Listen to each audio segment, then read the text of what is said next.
I know you probably want to hit Clone Wars because you were actually the one to break. I'll try to remember to talk about that when we get it. But you were the one to tell me about that. Yeah, you beat me to that punch. Yeah, I logged on to Facebook and they were like, Clone Wars saved, and I was like, oh, and watch the video. And I immediately texted you, and you're like, I don't think so. And I sent you that link, and you're like, holy shit. Well, like I said, that's something we can get into when we do it. But I knew they were doing the 10th anniversary panel, but I thought it was just going to be a nostalgic look back at the show. I didn't know we were getting more of the show. Made me shit my pants in Kohl's almost. Really? That's right. I was in Kohl's getting stuff for vacation when you texted me. It's a good thing you were in Kohl's. You could have gotten more pants. They sell pants. It would have been perfect.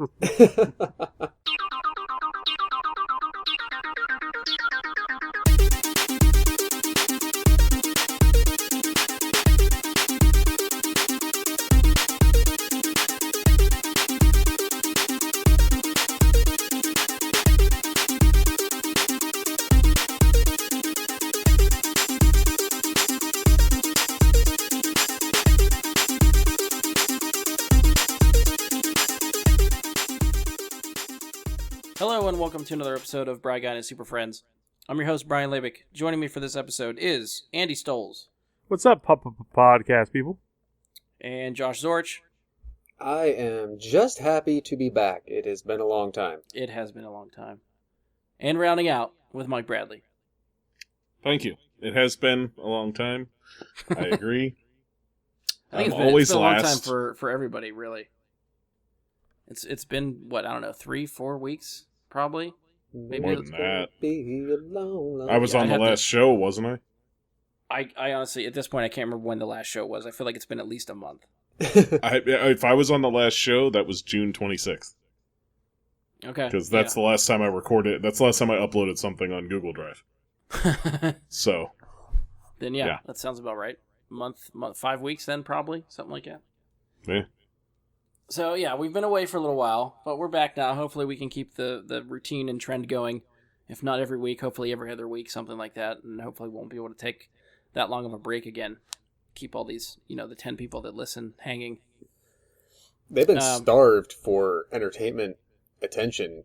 They've been in withdrawal. That's not fair of us. I know you're speaking for yourself, because I know you're one of the loyal listeners that listens to this show. I count on you and Eric to tell me how we're doing, because you're the only two that I know listen. But it does, yeah, so since we've been away, we've been behind, obviously, on a lot of stuff. I know there's some movie reviews I still want to get to, which, if by the time we ever get to them, they're going to be way, way late. So we're trying to sort of keep on the news cycle. We're still going to be, probably a week late for this one, because we are going to try to cover the stuff out of San Diego Comic-Con. All the trailers. Less news this time. I think there was a lot of trailers and videos that came out, so that's sort of where we're focusing this one, covering less of the new stuff and more just the trailers and talk about what we liked and what we saw from there. Normally, I feel like the trailer episodes when we talk about them that we sort of get bogged down, so this may end up being longer than I expect it to be, but that's sort of par for the course, I think, for us. So just for our list, this isn't going to go in the order we're going to do them, but. We are going to try to talk about Aquaman, Shazam, Godzilla, King of the Monsters, Fantastic Beasts, The Crimes of Grindelwald, Glass, Titans, The Clone Wars, and we're tagging on the Uncharted short film that hit the internet right before Comic-Con. So that's on our list. We're going to... The only one I said, I told these guys beforehand, I'm going to start with the Uncharted one, I think, mainly because I actually did a little bit of research on that one. As far as what's going on with the movie and why this short film sort of came to be. And we'll start there and then go into the trailers and see what we want to cover. So, kicking off with the Uncharted short film. And I know some of the source material I think is lost on Josh. Oh yeah. So I'm gonna try to do my best to set all this stuff up. Sure. Do you know anything about Uncharted at all? None whatsoever, but I did realize that after watching it, that it has enough of a mixture of Indiana Jones and National Treasure and all that kind of feel to it, that if this was just a full-length feature that came out with this kind of premise, I was in. I was ready to watch a whole movie. Yeah, and those are actually the two movies that I was going to cite as examples that get the tone of the games very, very well. So, Uncharted is a video game franchise for Sony's PlayStation. It is exclusive to Sony's PlayStation. It is developed by Naughty Dog, and the series stars Nathan Drake as a treasure hunter who always seems to get himself into tricky situations. And this is where the National Treasure Indiana Jones comparison comes in. If you've played the games, you get that tone just from the games. Sony has been rumored to be trying to get a movie off the ground for years. Back in early 2011, David O. Russell was supposed to be directing a movie with Mark Wahlberg rumored to play Nathan Drake. The rumors for the plot and tone of that film felt like they didn't have anything to do with the game. Like, the interview for these people didn't seem like they played the game. They didn't seem like they knew anything about the game, other than maybe characters' names. If that was the movie that Sony was going to make, that was going to piss off a lot of people. Luckily, that fell apart. Later in 2011, Neil Berger, who was coming off directing Limitless with Bradley Cooper, was attached to direct and write the film. He seemed to have a better handle on the games than Russell. Ultimately, that fell apart too. Didn't hear anything about the movie for a while. Then in 2014, Seth Gordon, who directed Horrible Bosses, was attached to make the film. He left over creative differences. Hear nothing about the film for a while. Early in 2017, Joe Carnahan, who directed Smokin' Aces and The A-Team, was set to write and possibly direct, and then he left. And each time talk of the film picked up, there was always one name that was at the top of everyone's list to play Nathan Drake, and that was Nathan Fillion. Fillion has even tried to campaign for the role himself, way back when all the rumors for the movie started happening. That was way back in 2011. And I don't think Sony really ever saw him as a big star, so nothing really ever came from that. The latest for an Uncharted movie is that Sean Levy is going to direct the movie, and Sony decided to cast a young Nathan Drake, who is going to be played by Tom Holland. So that is what is currently in development right now. Now, the short film that hit the internet was basically Nathan Fillion's way of finally being able to play Nathan Drake in some capacity. I can't remember. I should have wrote it down off the top of my head. The director that made the short film with him, but the way they describe it is the two of them met. They were friend of a friend type thing. Put them together. They started talking about Uncharted and how the director always wanted to see that. He had ideas on how it should be shot and how it should be done. Nathan knew what to bring to Nathan Drake because he's played the games. He knows what is involved with that character. And really, if you play the games, like you might, for people that are unfamiliar, watching this short film and you're seeing Nathan Fillion play Nathan Drake, and you're thinking, oh, Nathan Fillion's just playing the character he always plays. That's what he plays and everything. Which is, you're not wrong, but the character of Nathan Drake is played that way in the games, which is why Nathan Fillion is the perfect pick to play the character if they ever did a live-action movie or short film or whatever. It was like whoever wrote the games just got done watching Firefly and was just like, we've just power watched Firefly, let's write a character. There is a lot of Malcolm Reynolds in Nathan Drake. And hats off to Nolan North, who voices Nathan Drake in the games, because he brought a lot to it too, and I think he nailed that character. Nolan North, I don't think, he's not a big name, but I feel like he looks like the character too, so I feel like if they needed to get someone else to do it, Nolan North could definitely be a live-action Nathan Drake. Did you catch my comment when you posted this originally? That we have a shift going on with this whole gaming and voice acting and everything. Yeah. Where, Nolan North was Nathan Drake, and now it's Nathan Fillion. Nathan Fillion was Cade Six, and now it's Nolan North. And that's interesting to me.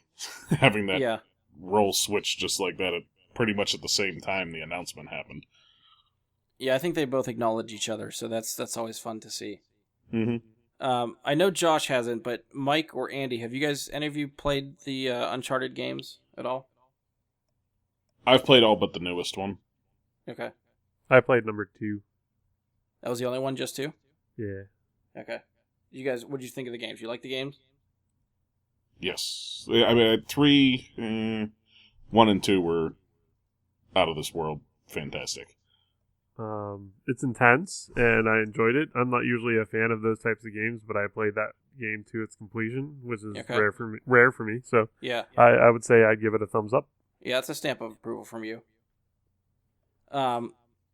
Josh, just not know anything about the games, you said you were on board with this short film after you watched it. You would like to see more. Definitely. I mean, it's Nathan Fillion is such a natural actor, and granted, maybe I haven't seen him in a large range of types of roles, but he's one of like the few, very, very, very few actors or actresses that never, ever for a moment when they're on screen ever looks like they're acting. Yeah. Everything about them just looks so ridiculously natural about what they're saying, regardless of the situation they're in, the circumstances, the premise, whatever. And then you throw in like treasure hunts and scavenger hunts, history, sort of quasi-alternate history, whatever. It's just fun adventure stuff. Like, yeah, that would be really fun. And I think it was, I don't know who the chick was at the end. I'm not familiar with her, but I actually enjoyed Stephen Lang.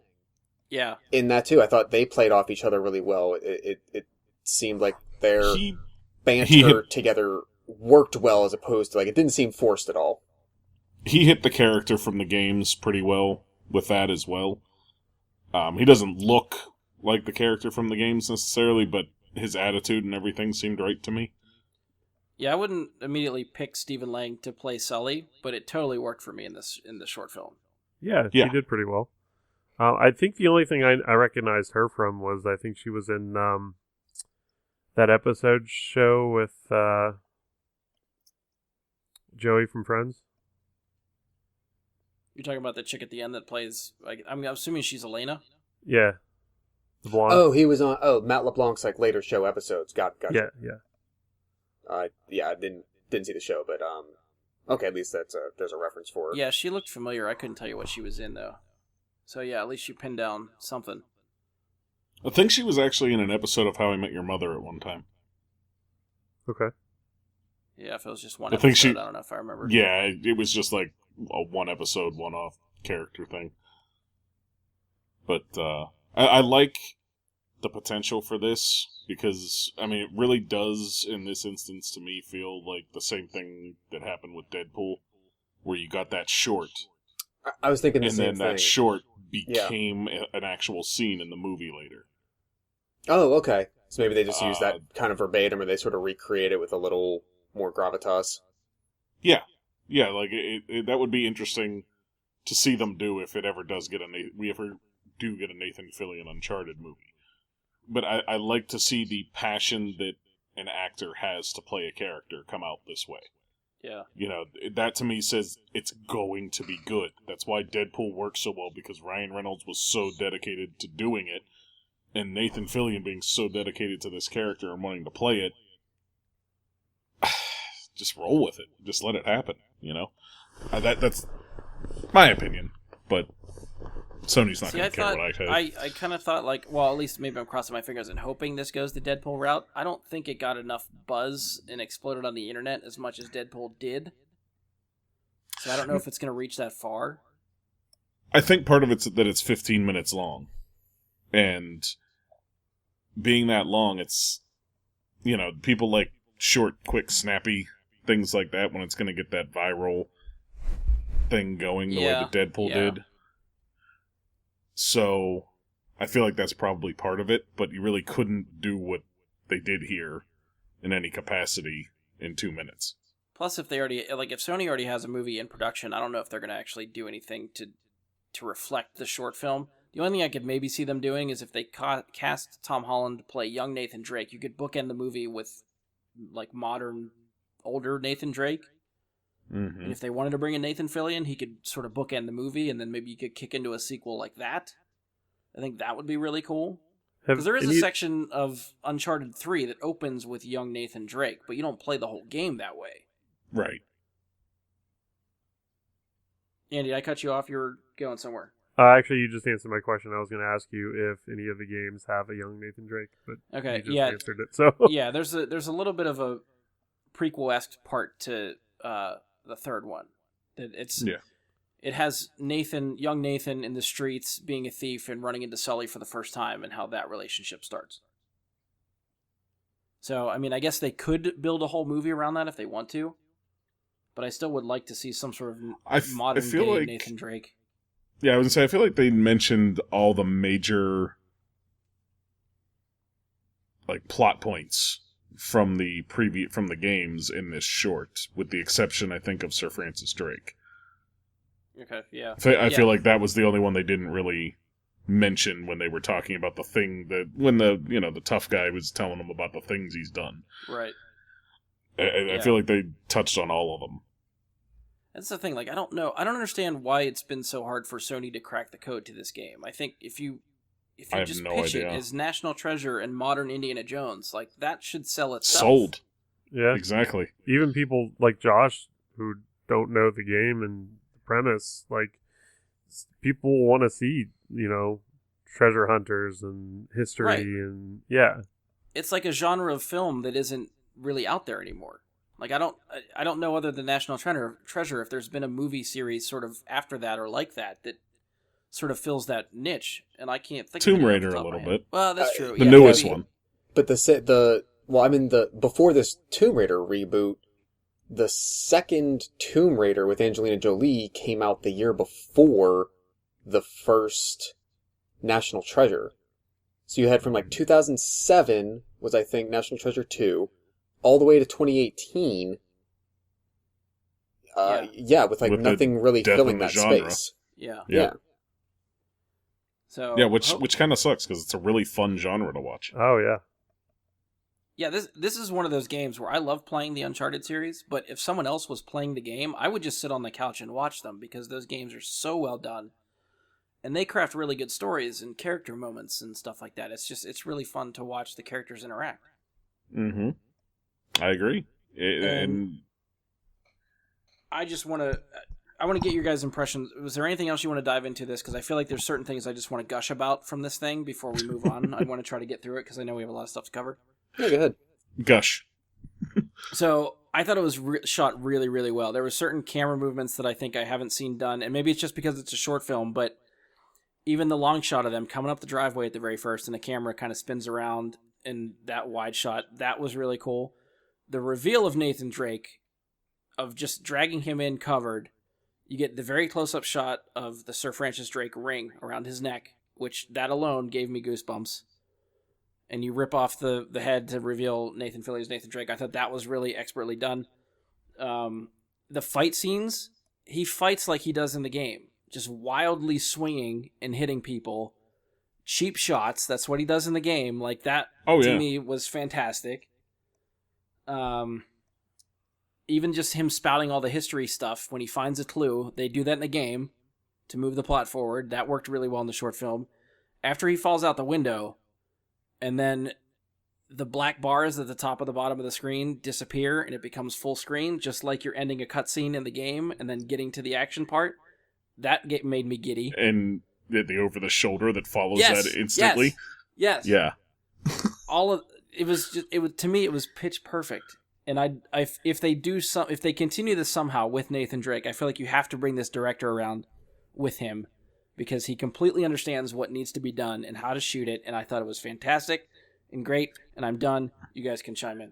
I was going to say that I know it's for you, that all being done in one shot, the over the shoulder thing. Yes. Yeah. That I know that had you going because to me, I'm watching that. I'm like, oh shit, they're actually doing a shooting sequence all in one shot with multiple encounters going on. I'd like this. And that was actually, to me, the thing that stuck out from the director on it was like, that's awesome. Well done. Yeah.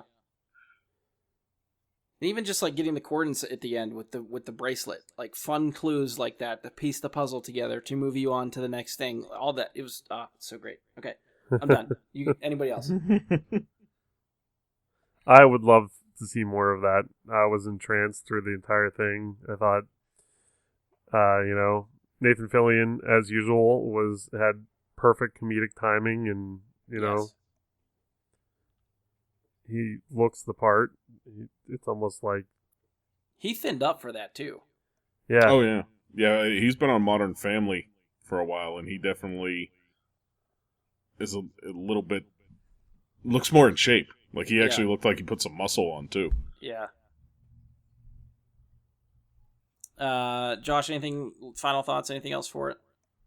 No, not much more than just the overall enjoyability of it, and yeah, if they decided to move, I mean, I'll say this: if I feel like I would enjoy this based on a 15-minute premise and presentation, honestly, more than I did having seen Assassin's Creed. Oh, that's fair. Yeah, they're both like adventure-style movies, yeah. And I kind of knew the basic idea of Assassin's Creed as well, but I mean, I got to see that whole product. Yeah. And this looks more enjoyable to me than that, finished item. Right. Latest I heard was that the director, and I should have wrote down his name to give him some credit, but I didn't. He was getting some responses after the short film came out from, he wouldn't say who or what they were about. But he had mentioned that people had approached him about trying to continue this somehow, some way. So whether it ends up being a movie, I think web series was thrown around. I'd watch that web series. Yeah, I feel like the web series is more likely. Get them on Netflix for an actual series. Let's get 12 episodes of this. Yeah, I think if Sony has a set plan for their movie with Tom Holland, then if they can just sign off and let these guys make some sort of a short web series that they put online, I would be fine with that. Yeah. And even if they put it behind a paywall, I will pay to watch this series. All right, I've said it, I think, enough that I need to say about Uncharted. I loved it. Moving on. We're going to go start with the trailers. We're going to start with Godzilla, King of Monsters. So this is the sequel to Gareth Edwards' Godzilla from 2014. And it shows a lot of the monsters, I think they were teased at the end of Kong Skull Island. This Godzilla sequel is not directed by Edwards. I actually had to look up who this is because I didn't remember who was directing it. But it's directed by Michael Dougherty. And it's due out in May of 2019. So, from the trailer, what did you guys think? Who wants to start? I'll let you guys go first because I've got a lot. Go ahead, Andy. I'm confused, honestly, about the trailer. I thought it was cool that they kind of gave us shadowy figures of all the lovable, old Titan monsters of Godzilla's past. And Bobby Millie Brown's in it, and I think she does an excellent job in Stranger Things, so I'm pretty excited that she's going to be in this. And I think Vera Farmiga, is that her name? Isn't it? I think. That's as close as any of us are going to Farmiga. Yeah, I think it's Farmiga. Okay, well, I was close. She was the one from Source Code, right? She's in a lot. She's in a lot, I feel like that's the only thing I know her from. You don't watch horror, so... Yeah, I don't, so that's maybe where I'm missing. I think she's done a good job in everything I've seen her in, so I'm excited about her too. I guess I don't understand the premise of it other than, hey, here are all these monster titans, cool, slick. I'll shed some light on that when I go. Josh, you want to jump in? Go ahead, Josh. Go ahead. I mean, it looks like an awesome monster adventure action movie. Depending on whether some things they depicted are, I don't want to say dream sequences per se, but it looks like the Earth gets frickin' annihilated. Yeah. Which I guess, if you have these massive things, if you have enough of them, like, that's what's gonna happen on a big enough scale in certain areas. But then it also makes me wonder, where is not, like, what area of the world is going to be left that's not going to be, like, knocked back to the Stone Age, that you have anything, like, that you have anything left to be the stage for Godzilla vs. Kong. Because that's going to happen. Skull Island. I guess, but I don't know. Just depending on how everything shakes out, it's one thing. It just I thought it looked really cool. Honestly, I liked the 2014 Godzilla quite a bit. And the way that I remember them advertising that movie, the way they cut those trailers, and then the way the movie just kind of played out, like this definitely seems to stay in line with that style of the storytelling of Godzilla and his adversaries, I guess you'd call them. But I don't know. This probably, like, once I look at my calendar, this might probably make my top 10 list for next year. I don't know how high it's going to get, but this so far looks a lot better than I thought it might have. Okay. Yeah. I enjoyed the trailer. I'm looking forward to this one. I think there's a lot of really, really cool monster shots. Specifically, like the end of it, Godzilla flanked by a bunch of jets. That was fucking sweet. The one shot I think that really stuck with me that I really, really liked was the shot that shows you're really high up, you're looking down on a city, you see the shadow of, I think, Mothra flying over it, and then you see like the shockwave of him flying over the city, just causing a bunch of destruction below. I thought that looked really cool. Even the reveal of like the wings was fucking sweet. The destruction was under Rodan, not Mothra. Yeah, okay. See, I don't know enough about the names of the monsters to know which one's which. You thought it was Mothra. Well, Rodan's the one that looks like a pterodactyl. Oh, see, I didn't even see anything about them in that one. Did they show like a clear shot of Rodan in the trailer? Yeah. Okay, then I missed that completely. Like the molten wings, I think, right? Mm-hmm. Oh, see, I thought all those shots were Mothra. No, Mothra is like a giant butterfly. Yeah. Or a Okay, moth. all right. Okay, so first thing I'll say is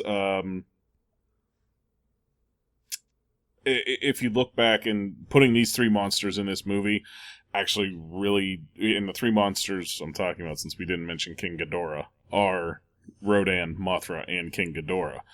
Having them in the three-headed one, right? Yep. Yes, Okay. yes. Having them in the same movie together is kind of a big deal.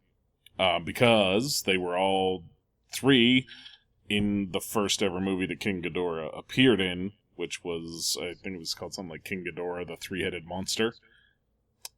And in that movie, Ghidorah is powerful enough to force Godzilla, Mothra, and Rodan to team up to take it down. Not to fight each other. Now, it's really ridiculous in the movie. They actually, like, talk to each other with subtitles.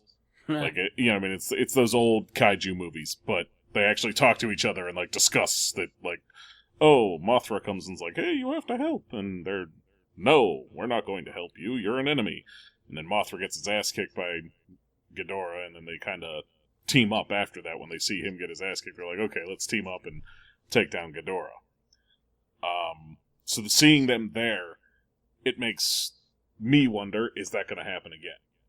Are they going to do some formula with that? And the thing that I don't think a lot of people picked up on in the trailer, that evidently it's there if you watch it again and look for it. Evidently, Vera Farmiga's character is going to be able to communicate with these things in some way. And I think we see that when you see Millie Bobby Brown, or like, looks like she's going to touch Mothra on the head at one point in the trailer. And I think that's going to play into that in some way, where they actually figure out how to communicate with Mothra. That would be really interesting to see what happens with that. And of course you're going to get your gigantic throwdown, because, you know, I'm hoping, part of me's like, yeah, let's just see Godzilla kick Mothra's ass, see Godzilla kick Rodan's ass, and, you know, then I don't care whether they team up or not. Godzilla and King Ghidorah fighting is going to be amazing. And King Ghidorah is your main villain here. You can get that from, what's his name? At the end of it, near the end of the trailer, says, like, all hail the king. That he's referring to King Ghidorah when he says that. That was actually, like, that was actually something when they, I looked this up, because I saw, like, I'm thinking to myself, he's just talking about King Ghidorah, right? So I Google it, and that was actually like part of the marketing with the original film. All Hail the King for King Ghidorah and the Three-Headed Monster. So I think that's going to be very, very cool. Whatever final battle ensues. As far as the world getting destructed, I mean, they kind of avoided that in the original film with them like battling it out over Everest and just like a desolate mountain that they actually have this battle on. But it doesn't look like they're going that way here. So, I mean, in the first movie, you already had like Vegas, San Francisco, Honolulu, just destroyed. Yeah. So what else is going to get destroyed? Everything. Stay tuned. Let me ask you this. Rodan and Mothra, traditionally, are they good guys, bad guys? Where do they fall? A little of both. Before King Ghidorah, like the movie King Ghidorah came out, there was Godzilla versus Mothra. Godzilla versus Rodan were both movies on their own, where they were villains. Okay. And then in the King Ghidorah movie, they team up. And honestly, there's so many of those movies from back then after that. I want to say King Ghidorah appeared in, I would say, anywhere from 6 to 10 movies among those old Godzilla movies. There was even a Mecha King Ghidorah at one time. So I can't remember if Rodan and Mothra remained on Godzilla's side the whole time or not. I seem to recall Mothra being more good guy after the first encounter than Rodan, but it's been a long time since I saw any of the old Godzilla movies. It's kind of where I was leaning, just I feel like from pop culture references, but I wasn't sure. Yeah, I feel like that's correct. I mean, he's a butterfly too, so he's going to be, awesome. Yeah, So, I mean, it all leads into Godzilla versus Kong, so that's... Well, that begs the question, do you think we're going to see King Kong at all in this movie? You know what? That would be awesome if Kong plays the ape role very well, and is like, this is why apes win in this battle, and Ian can finally suck it, because he plays it smart. Ghidorah damn near kills Godzilla, and Kong just rolls in like, yeah, there's not going to be a movie in a year, and he just kills Godzilla right at the end of this movie when he's injured. I could see them bringing in King Kong in the teaser, like in the middle of the credits or after the credits. Yeah, I could see a post-credits thing. Yeah. Yeah. I don't see them having the budget for what they already are going to have, plus I'm sure they'll have references to him, but I don't think you would actually see him until like a quick snippet at the end. I'm curious then to see what they do with King Kong and Godzilla, because if you have 4 monsters in this movie that lead to some epic battle fight in it, and then you go back to just doing King Kong and Godzilla, it might feel a little bit underwhelming, I feel like. Unless, all assume that they team up against something at the end of their movie. So maybe that would be on par with this one. But as far as monster fights, I feel like this is going to be pretty epic. Seem like it's on a grander scale than the bigger one that it's... Right. Like, it sounds like they're supposed to be building toward, but this is going to be on a larger scale already. Don't forget that they also said... Well, I mean, like, this is the thing. One, it's King Kong versus Godzilla. So it's 2 iconic pop culture icons, as opposed to King Ghidorah that some people know about and some people don't. So it's going to generate the hype for that. But also remember that we don't know how big Kong can get, because they did say in his movie that Kong was not full grown. He was an adolescent, or something along those lines. So... Their movie's going to turn out like Rampage, isn't it? No, I'm just saying, what if Kong gets to the size of Godzilla? And then how interesting does that fight become? I mean, I think if they like, give you that sneak peek teaser trailer of Kong standing up and looking Godzilla in the eye. I think that's gonna... that would be huge. Literally. Literally. Yeah, I don't know. I guess, after we see this one, I think that's where I'm going to feel like, and maybe have a better understanding of what to maybe expect from the Kong Godzilla movie. But like Josh was saying, I think right now, spectacle-wise, this one feels like it's going to be above and beyond what King Kong and Godzilla movie could be. Well, what if Godzilla doesn't even win at the end of this movie? What if this is an empire? And King Ghidorah downs Godzilla in some way. King Kong's the backup? Is that what you're saying?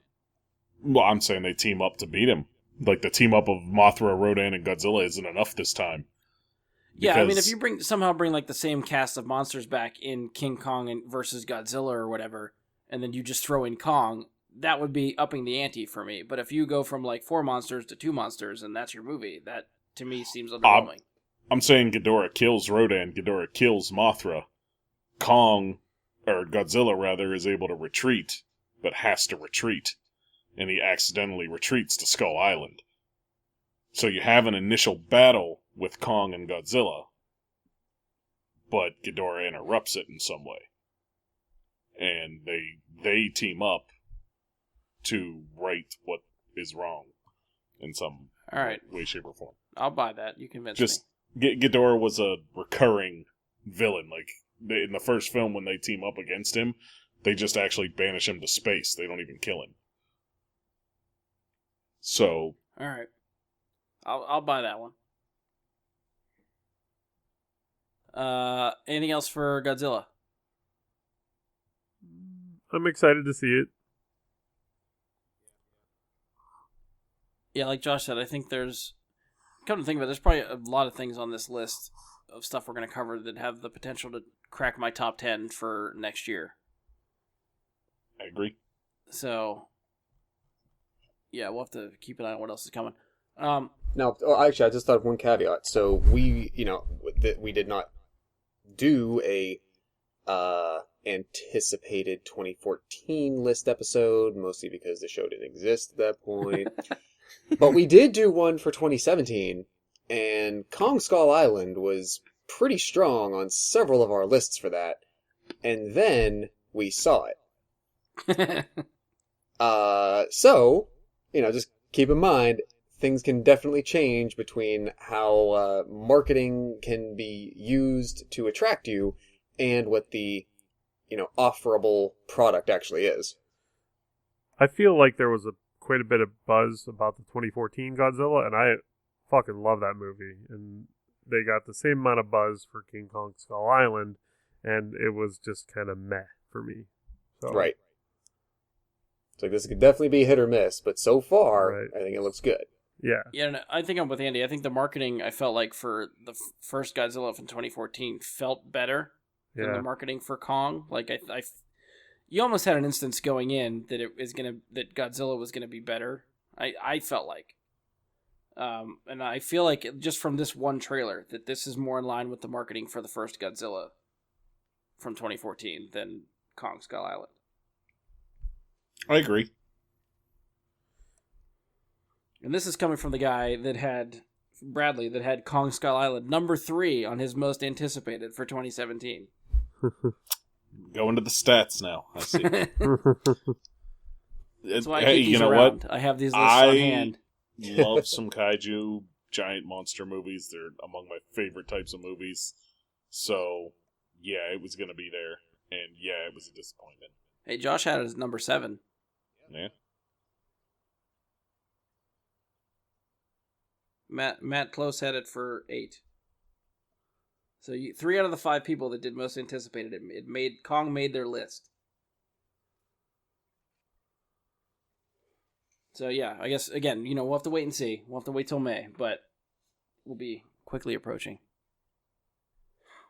All right, so let's move on to a movie that is. Oh, I actually forgot this was coming out this year. That Aquaman is coming out in December. For some reason, I keep thinking that's a 2019 movie, but it is coming out the end of this year. That's probably because most of their movies got pushed back 3 different times. Oh, that could be, yeah. So, like, when is Flash coming out? Like 2086? Yeah, I was gonna say, does it have a release date? Because I don't even think they just got a director. I feel like recently. Yeah, so I think you're forgiven on not entirely remembering when it was. Yeah. All right, so we get our first taste of Aquaman, his solo movie directed by James Wan. What do we think of Aquaman? Let me hit this one first. I'm actually pretty sold. I really, and maybe Marvel mostly avoids these things unless they do it tongue in cheek, but this didn't really seem to be it. They need to limit the instances where they're doing moments like when he enters that sub and looks over his shoulder and says, "Permission to come aboard." It's really stupid. But out of that whole trailer, that was really the only criticism I had. I actually really dig how this looks. I think if you need any movie that could have over the top CGI and environments and this is it. Like, they should not have done so much on Batman Superman, and they definitely needed to scale it back and rework it on Justice League, but this, I think, could actually really, really work. There was a lot visually that I saw that I don't want to say like they embraced the ridiculousness, but it feels like they let go of the ridiculousness. They were still like there's something about a lot of the Marvel characters, to draw a dichotomy, it seems like Marvel approached it as a way to ground what otherwise seems supernatural or what otherwise seems unbelievable. They created sort of call it a pseudoscience for it to exist in. Yeah. Now, to be fair, they got around, the couple of characters that they have that are definitely on the fringes of that are, say, Vision and Scarlet Witch and Quicksilver, but they at least found a way for that to sort of make sense within the framework that they created. So much of DC's characters just inherently were made to be unbelievable. Superman is an alien. Aquaman is a guy who has a culture that has lived underwater for thousands of years. There's just a leap there that you have to take in order for it to work. It feels like they embraced that leap, finally, in the world where it finally actually works. And we'll get to Shazam, I'm sure either right after this or later, but it's sort of in that same vein.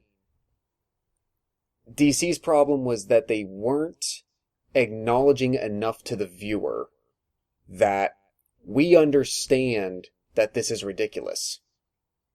They were trying to sell it too much like, you could go to downtown in the nearest city that you live, and this could really be happening. No, it couldn't. But I thought, and there's a lot to, the couple of times that I watched the trailer, there's a lot to the movie that they still haven't shown very explicitly, is what I really took away from it. There's not a very strong shot of Dolph Lundgren that I noticed that stands out, or of Willem Dafoe. I forgot they were in the movie at all. Really. Exactly, and maybe they're still working on scenes that those characters are in, and they're not quite finished, or maybe those moments weren't spectacular, for the narrative that they're trying to craft for the trailer or whatever. But there was enough of it, like, it seems like they figured out, look, we can sell this like Finding Nemo. Look at all the underwater spectacle of it all. But we can also make you realize that there could be a compelling story here, but we're finally not going to give it all to you right away. That's my take. I tend to agree on what you're saying about it. It looks visually stunning. Okay. He's still Aqua Bro, more than Yes. Aquaman. Which, you know what? If it's fun, go with it, because honestly, your fucking white bread Aquaman that was in the comic books was always a little bit boring as Arthur Curry. So, I don't mind it so much. And however, I felt like this trailer was really disjointed. Okay. And then I came out of it and said, you basically just showed me that you're going to make an Aquaman movie. And and I don't necessarily mind it, because once again, we're not getting the story. We're not getting these major story spoilers in any way. It's just kind of like, okay, here's Patrick Wilson. He's gonna invade Earth, and here's Aquaman trying to stop him. Yep. And it's like, okay, that is fair. But I don't know. I don't feel like there was any hook there that pulled me in to want to see this any more than I already was interested. Like, they were either going to really flub this movie and not embrace the ridiculousness of Aquaman talking to fish and things like that. And but then you get armor on great white sharks, and you're like, okay, they're going to, go head first into this. Still no sharks with lasers coming out of their eyes, though. Freaking lasers. So I don't feel like the trailer changed anything for me about my anticipation of this movie. And I feel like in some way that makes it a failure of a trailer. Okay. Doesn't mean the movie's going to be a failure, but it didn't make me want to see it any more or less. All right. I knew that Aquaman was a thing that was happening, but I didn't know what to expect, I feel like the trailer did make me want to see it. Okay. Because, there was a lot going on that was, unexplained, and I kind of want to see the explanation of it. I know very basic things about Aquaman, like the whole breathing underwater, talking to fish stuff. But, I'm kind of excited to see Jason Momoa in the role. I still haven't seen Justice League, so I hear I'm not missing a terrible amount with that. But I still think it'd be worth seeing before Aquaman. Yeah, I'm going to. Justice League is definitely worth a watch. It's not quite as bad as others have been. It's not great. I would actually throw it a bone too, because it was randomly on TV last weekend, and Sarah left it on. I watched about an hour of it, mostly pretty much the beginning, first hour, so to speak. And it didn't. It feels better later. It's like step away from it for a while, go back to it, digest it differently, and it doesn't sting as badly. Okay. There was a lot of anticipation going into that movie. I think that's why I haven't watched it yet, because I heard everyone was kind of like, well, it didn't meet expectations. Right. Shit. Everyone kind of walked out saying, well, it wasn't terrible. Yeah. But they're not saying how good it was, so you're left with that. So, yeah. I think that I'm kind of still expecting good things from it, and I know I'm going to be sort of let down, so I kind of don't want to let myself down with that. So yeah, but I do want to see Aquaman. I do like Jason Momoa, and I didn't know Dolph Lundgren or Willem Dafoe were going to be in it, but yeah, it looked like Black Manta would be cool. Yeah, he does look cool. And I want to see giant fish battles. Fuck. Sort of like Josh was saying, is like this colorful universe and that you see in the trailer and stuff like that. The one comparison that keeps reminding me of, and I don't think it's a good thing, is the trailers for Green Lantern, which tried to open up to a good colorful world that was trying to expand DC's. But I don't think that's where Green Lantern failed. I think it was a little bit more ambitious than what they needed to do, and I mean that movie had a lot of problems. But yeah, I don't know if. Well, it's true. Yeah, I don't know if expanding the universe was colorful. But No, I'm saying, like, yeah, I feel like I still feel like Green Lantern is bad as the almost all of it was. That part of it, that colorful, bright. It was visually. I think there was an over-reliance of CG watch, for that movie, and I feel like this one is going to have the same problem. Because a lot of the CG in this, I don't know if it's unfinished, but it looks kind of wonky to me. And that may just be because the whole thing has to take place, or the majority of it has to take place underwater. And right, how do you going to add shoot an that? element? That's the thing.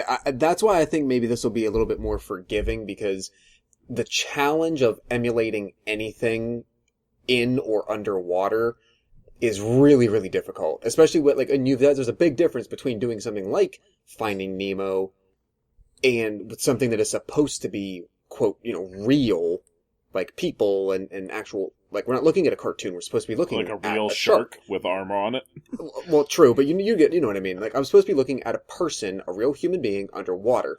That's a whole different challenge to get me to believe that, as opposed to making a cartoon stingray. But it smiles and talks. Exactly. But that's I think this is going to make more sense than, because Brian, I think you used the perfect word with Green Lantern, needless CGI. They could have done a lot more things practical, a lot more things prosthetic.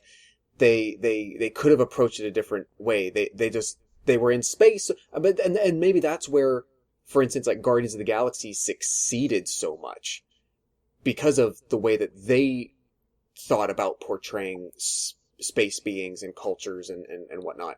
As it felt real and tactile. Lantern. You could touch it almost. Yes, exactly. Where Green Lantern felt so much green screen all the time, nearly everywhere. The moment that they're not on Earth, or even if they are, like half the time, once he gets the ring, all of it is green screen. Nothing is believable. Nothing is tangible. With this, I think I'm not expecting it to feel tangible per se, because I don't know the idea of underwater depths. I don't know what it feels to be in space, but I do know what it feels to be above water at the very least. But underwater, I think they can get away with a little bit more of it. But is your problem, like, do you think it just doesn't look finished, what they were showing, or it just didn't look like they put the correct type of time into it? There's certain things that work for me. I think like the wide shots of seeing underwater when you first see the city, all that works. I'm even fine with like close-up shots of Momoa in water with his hair being CG'd and floating. I can let that go. It's a lot of the wide shots where there's people in water that are supposed to be standing there or swimming, or that's the stuff that just looks... It makes the people look noodly, if that makes sense. Like they're just wiggling around, and to me that just screams fake, and it pulls me out of it every time. Okay. Now again, I don't know if it's just because the CG's unfinished. That could be something that gets polished and looks a little bit tighter when the movie comes out, but for the first trailer, there's just certain shots that are just like, well, that's just... It just screams green screen to me, and it pulls me out of the movie. And I personally felt like the shark that attacks the glass looked really good, and then the sharks you see later with the armor on them looked really poor. See, I was okay with all the sharks. All the animals I thought looked fine. It's the people. It's the people that are pulling me out of it. That's fair. The one thing I will say that I'll give this trailer is people are talking underwater and not having to make stupid air bubbles that they do in Justice League, and that irritated the fuck out of me. So I'm glad they didn't do it in this movie. My only Spoiler, thought with that... come on. That's not a big... My only thought with that Where's was the alert? They had not really developed a style of doing that they could agree on by that point, or that they thought looked good enough to portray that, so they went with the method that you see. Yeah, it was like they hadn't developed the technology to make people's hair wave like they're underwater. So the idea was just make an air bubble there so gravity takes over and everything's fine. Yeah. It's still a bad choice, don't get me wrong, but... Or they were cutting costs somehow. It probably cost a lot to animate hair that way, so screw that time. And so I'm I guess more on the cautiously optimistic side for this movie. Like, I'm going to see it. I'm not expecting too much from it. It's not high on my anticipated list, I think, but it's definitely one I'd like to check out. As far as DC movies, I'm much more excited for the next one we're going to talk about than this one, but that's sort of where I'm at for Aquaman. Any other thing else for Aquaman from you guys? I'd like to see it, but I don't get out to the movie theater that much anymore. So I know. What the hell is wrong with you? All right, so let's move on to DC's other movie, which was Shazam. This one's set to release in April of 2019. This is the one with Zachary Levi. I should have looked up who directed this. I did not, because I don't feel like it's a well-known director that I know of. I don't remember it being anyone. Wasn't check real quick. I could be not to hash this, but I think Shazam was another one that changed directors at least once. Because I think Aquaman did, Flash definitely did, and Shazam might have also. See, I didn't think Aquaman did. I remember James Wan being attached, and then it was rumored he was leaving when all the directors seemed to be leaving DC properties, but he said, no, I'm sticking around. He was on, okay. Stuck with it. Maybe that's what happened. So the director for Shazam is David F. Sandberg, and I don't know who that is or what else he's done. He has done a lot of short films. He did Lights Out. Oh. Okay. That is his only full film director credit. Is that a horror flick? Oh, Annabelle Creation. Mm-hmm. Yeah. It says directed by too. That is very different to pull someone like I would, if I hadn't seen the trailer, I would think, oh, that could be very interesting. But I would not have guessed someone coming from those two previous films produce something that looks like this. Because it's very, very, very different genre, style, mood, feeling, all that. Yeah, because this... Maybe I'll just start with this one because I'm feeling I'm ready to go that way. This one, it seemed like it was being pitched that way too, but it feels like big with superheroes. Which is great. Yeah. This, like Josh was saying, this is a definite different tone, not just for the director, but for DC as a whole. I don't think they've had something with this type of fun, tongue-in-cheek type of tone for a superhero movie that they've done before. And I think this was the trailer, probably out of all the other ones, that really surprised me the most. I didn't really know what to expect from Shazam. I don't really know too much about it other than it's a kid that transforms into a superhero that's somehow based around magic. And I was really curious, because I love Zachary Levi, what Zachary Levi was going to look like and how this was going to be portrayed with him as being a superhero and how well this was going to work. And I thought he fucking nailed it. And I think the internet seems to be giving a lot of shit to even just like the costume choice, like the lit up lightning bolt on his chest, which I think is awesome. People don't seem to like that. And I think that's a really cool costume choice. And I think, like I said, I think Zach nailed it. What he brings his sense of humor to the role, which I loved in Chuck and anything else that I've seen him in.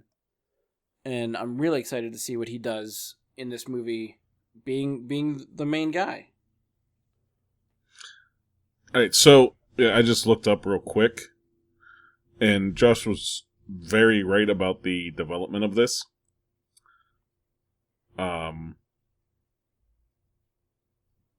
It says, attached to write or direct, the list is Peter Siegel, John August, William Goldman, Alex Sokolow, Joel Cohen, Bill Birch, and Jeff Johns. We're all attached to it at some point. The only one I recognize is Jeff Johns. One or two. Yeah, I don't recognize. Sort of sound vaguely familiar, but I mean, on the one hand, it's a bit like people quote attached to things don't necessarily mean that they were, pretty much lined up to direct, and I recognize that, but Well, what happened is like, you know, how for so long it was, you know, Dwayne Johnson rumored to be Black Adam and all that for so many different iterations, and now that project with him as Black Adam in this movie fell through, and Black Adam's getting his own movie. Is the plan now. Yes. So... Which is a silly decision in and of itself to me. Yeah. I think the Dwayne Johnson got too big for his own good. The last, 2 years, yes. Yeah, but think about how big this movie could be if Dwayne Johnson was going to be the villain. Exactly. So why not go for that instead of this? And you get it. You double your profits if this movie does well enough, and then you can put Dwayne Johnson in a spin-off by himself and reap the benefits of that one too, and then team them up for for the third movie. It grows exponentially with each movie, how much money you're going to make. And I guarantee you that's what they're thinking. Yeah, and this is where they go wrong, is because they're doing the Zachary Levi movie first without the star power to get the popularity of Dwayne Johnson there. I think this has the potential to be a very big sleeper hit. True. It might underperform at the box office, but I definitely think word of mouth, just from the trailer, is going to help this movie, and I think once it hits home video, it's going to find a bigger audience, and it's just going to grow from there. Yeah, and I think this trailer does a very good job of telling you, because not many people are familiar with Shazam and everything, so it does a really good job of building a little bit of a base for people to see, like, this is what happens here. This is how this is, you know, what you can expect out of this superhero movie.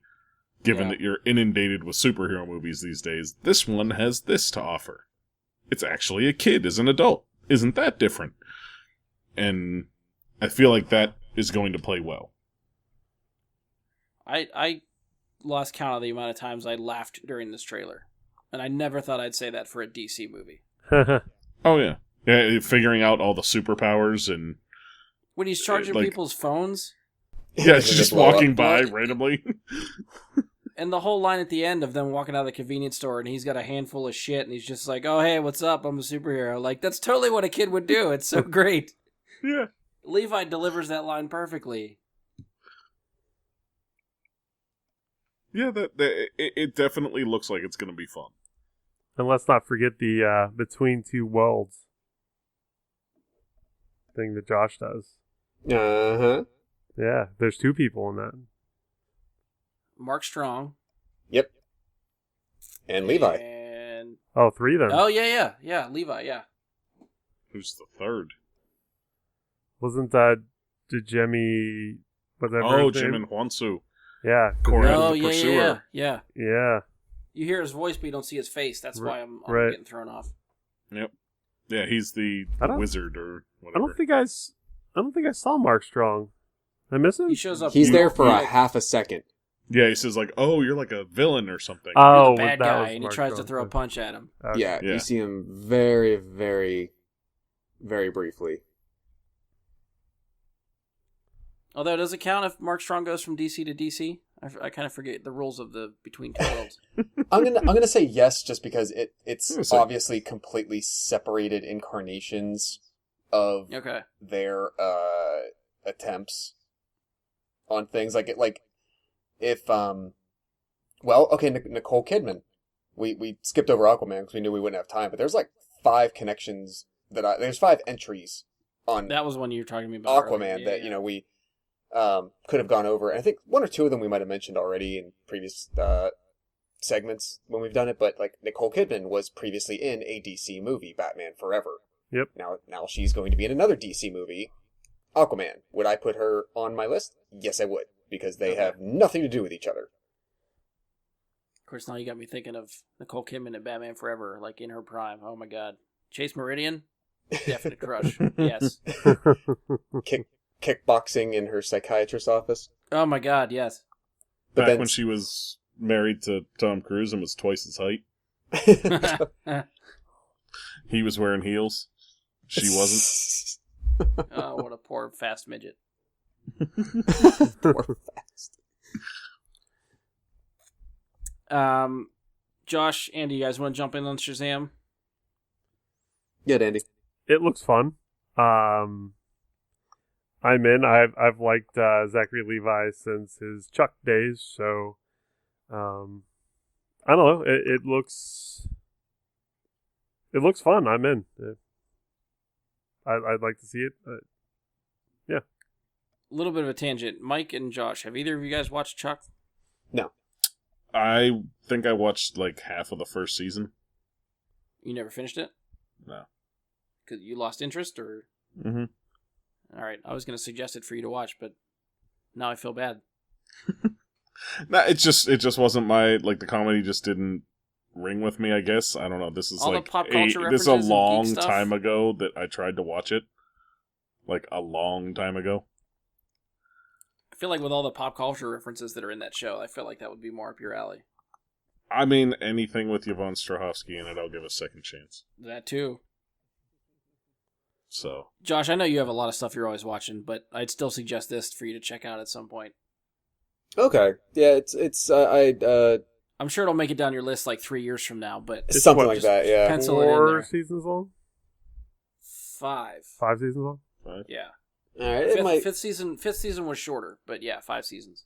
It might be doable. I think I could be wrong. I think my friend Keeb and his girlfriend Jess, I know they're big fans of Psych, which I know is a completely different show with no connections or actors, but that was also like a USA show that ran for a long time, and I'm pretty sure they were champions of Chuck as well. They're always talking it up. I could be wrong about that, but yeah, I've always heard, good things, but I would say I'm happy that, Levi, after the effort and love that he's sort of poured in to the pop culture geek scene the last couple of years, just personally, not just the, throwaway, needless appearances in Thor, but, the stuff that he does at, like, New York Comic Con. Or is it New York or San Diego that he does that? He used to do bigger stuff at San Diego. Okay. His company had a presence at New York for a little while. I don't even know if his company is still going. Right. But, I mean, at the very least, like, that takes... You have to will something to be to do that. You have to care enough. I remember, I think it was around, like, maybe, like, Thor the Dark World time or Avengers time. He had that sort of, like, little companion event going on, and he, got Tom Hiddleston to come into the studio and do, like, an hour-long interview, in the studio with, 50 fans. Yeah. People who care enough about a particular thing to do that shows that he's an actor in it, but he just likes it enough. So it's That's nice the thing. to see him just getting, like, to go front and center and be the main attraction finally. Yeah, that's what makes it fun, is he is one of us. Yes. He is a fan of all this, just like we are, and he is now the starring role in part of the DC universe as a fucking superhero. Like, that's a dream come true for anyone, and I think that's something he could definitely bring out in his performance of a kid. Like, he's an adult playing a kid, so that frame of mind works for that portrayal, too. So it all just feeds into that. I think it's going to be awesome. What do you guys think of the costume? Do you like the, like, lit up lightning bolt and stuff like that, or are you kind of meh? I think it's fine. Yeah, I don't see any issues with it. Okay. Yeah, I was kind of ambivalent. It was, Fair enough. I'm just wondering if anybody had strong opinions like the internet. That's all. Nobody has strong opinions like the internet. Yeah, it's hard to compete with the internet's strong opinions. All right, anything else for Shazam? Or we'll move on to what do I have next? I have Clone Wars next. We'll talk about Clone Wars. You want to do the other DC one next? What was it? No. Okay. I'm trying to... I don't know how soon we're going to lose Andy, so I want to make sure we get to stuff that he... Oh, okay. more want to talk about. So we'll move on to some Star Wars news. This is probably one of the biggest surprises, I think, for me to happen. It actually happened on the first day of Comic-Con. It's the announcement that Star Wars The Clone Wars is getting a 7th season. This will be 12 episodes long. It will be exclusive to Disney's streaming service that comes out sometime in 2019. Yay. And I got to give props to Andy. He actually he beat me to this one. I did not realize that this announcement was made. He texted me, really excited, and I was like, I don't believe you. I don't think that's going to happen. And then I looked it up, and sure as shit, it is happening, and it's fucking fantastic. So, Josh, I know this probably doesn't affect you as much because I don't, you're peripheral Star Wars fan and haven't seen this series. But I know Andy has. Mike, you've seen the Clone Wars, right? Yeah. Yeah. So I'm sure the two of you are on line with me here and just fucking ecstatic that this show is coming back. Oh yeah, yeah. After the Netflix only season that they made and how awesome that season was, to get another season, even if it's only 12 episodes, which was the only disappointment here for me, was that it wasn't like a full Clone Wars 20-some episode season. So, Josh, if you're since you're sort of unfamiliar, whenever Disney bought Lucasfilm, Clone Wars was a cartoon produced by Lucasfilm. It was on Cartoon Network, which was not a Disney-owned channel. Right. So we all kind of assumed that when the buyout happened that maybe Clone Wars would continue but just move to a different network. Sure. Disney decided to cancel the Clone Wars. Oh. Now, they were halfway through producing the next season, so then we got the half of a season that came on Netflix. That was season 6. Okay, so it got to season 6, so I imagine it was pretty well received. It was well liked. I think season 5 ended on such a cliffhanger that no one expected it to get canceled, and then it got canceled. Yep. And then they basically said, well, we're halfway through production. We finished, 6 or 7 episodes. We need to put it out somewhere. And finally, the Clone Wars ended up on Netflix, so they put it out as a Netflix-only season. And then they even had storylines that were still in previs, not finished computer effects for some of the episodes. They released like 3 or 4 episodes on StarWars.com and was like, these are considered canon. They are part of that final season, but they're not finished. If you want to see more of the story, they're out there. Some of the stories they tied off in novels or comics after it got canceled, but it never got a proper ending. Okay. So this is now, they're finally coming back and revisiting it. Rebels has ended. That lasted 4 seasons, so now they're coming back to Clone Wars. So wait, back me up. How long has Clone Wars been off the air, or how long has it been in between? They celebrated, the whole reason for the panel was a 10-year anniversary. What I don't remember if it was 10 years since it ended or 10 years since it started. Mike or Andy, do either of you remember when it started? I would say started. Okay. Yeah, because like 2008 sounds about right for when that movie came out. Yeah, because the Clone Wars movie. Disney didn't buy Lucasfilm until after it bought Marvel. Yes. So that was like 2013. I actually can tell you because I remember very specifically that I have this sitting next to me. Don't ask me why, but it's sitting next to me. It's Land of the Lost, the Will Ferrell version. And I actually saw Land of the Lost and the Clone Wars movie as a double feature at the drive-in. So they should be the same year. Oh, so that was a theatrical release? There was a movie. George Lucas's proof of concept of the Clone Wars TV series was to release the first 3 episodes as a theatrical release. Oh, okay. The DVD says 2009, so I'm assuming the movie's 2008. Okay, well, that's something different. Quick Google search says that Disney buys Lucasfilm in 2012.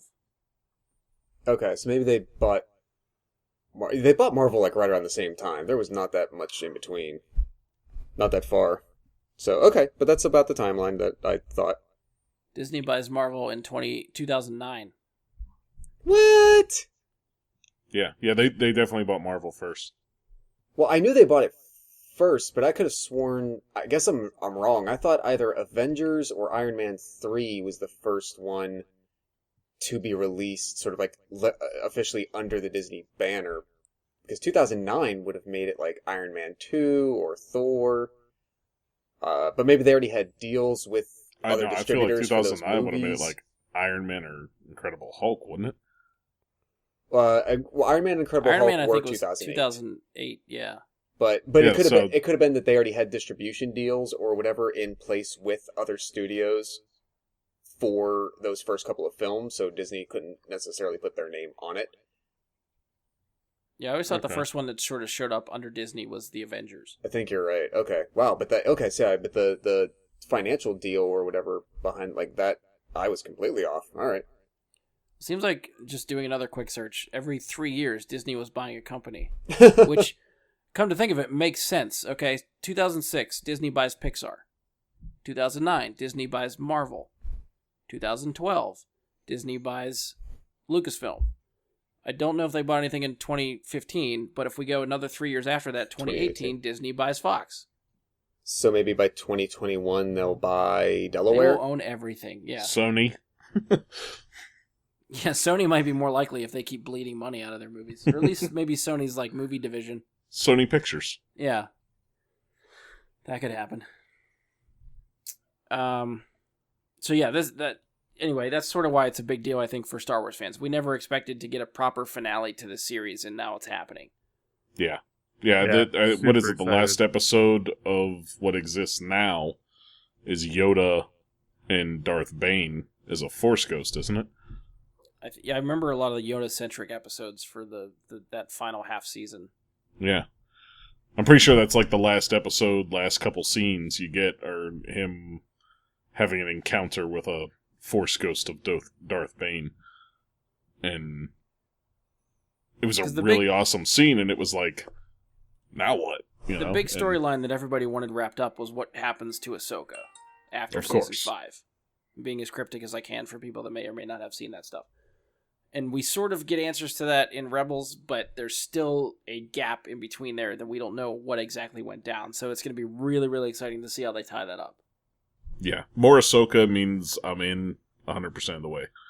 I want more Ahsoka for what happens in between. I want a series there and a series for what happens after Rebels. Yeah. I still haven't watched the last 2 episodes of seasons of Rebels. Last 2 episodes or last 2 seasons? Last 2 seasons. You need to do that. I'm pretty sure I caught up on season 2. Okay. Well, okay. Season 2's finale is unforgettable. Oh, yeah. So, you would remember Season 2's finale very clearly if you saw it. And that's the one episode of Rebels that sticks with me 100%. I can remember all of that. So. But I'm not going to spoil it if you haven't seen it. So. Yeah. Thank God someone with the spoiler warning. Oh, don't start that crap. That's been pretty tame. How do you, like, Josh, I don't know if maybe this will affect you as much, because if you're not clamoring for this show, it might not matter to you, but more directed to Andy and Mike. Since this is going to be exclusive on Disney streaming services, is that enough for you to pay for that service whenever it comes out? Are you guys sold on that At least yet? for a 1-month fee to watch that. Yes. Is it going to be is the entire season going to be released at the same time, or is it going to be a weekly thing? I feel like CBS may have started a trend, and I don't know if anybody else actually does this. Hulu might have did this too, I don't know. But you pay for the monthly subscription, but they still release weekly episodes. Mm-hmm. So it could be something like that. If they want to prolong your subscription, they can release one episode over 12 weeks to get you 4 months worth of a subscription. Or you could just subscribe after that and watch them all. You could, yeah. I mean, for me, I think whatever this Disney service is going to end up being, I feel like it's already got my money. So this is just more icing on the cake for me that I'm going to definitely be getting this. Yeah, I'm playing the wait and see what it actually is game. Yeah, that's kind of where I am. At this point, I think I would probably wait for that season to be out on Blu-ray. See, they made no mention of a home video release. And I don't know if they're ever going to do that, if it's considered to be exclusive for the streaming service. Yeah, that would be a very Disney thing to do. Not allow any other access to it except through their own for service. like CBS has Star Trek Discovery as their big main draw for their streaming service. That has not got a home video release. That is strictly on their service, and that's it. Yep. Well, that's what Rebels was strictly on Disney XD, and they all got video releases. But that's still cable network. Yeah. That you have to pay additional for. True. But I'm just thinking, like, other precedent for other exclusive digital streaming service shows. So you're telling me that Star Trek Discovery isn't going to get any DVDs? I've seen they're all. You can't get it on production. Amazon? I don't know, like like a box set or no, like digital, just to buy the season. Let me try to do a quick search. I didn't think so, but maybe I'm wrong. I have no idea because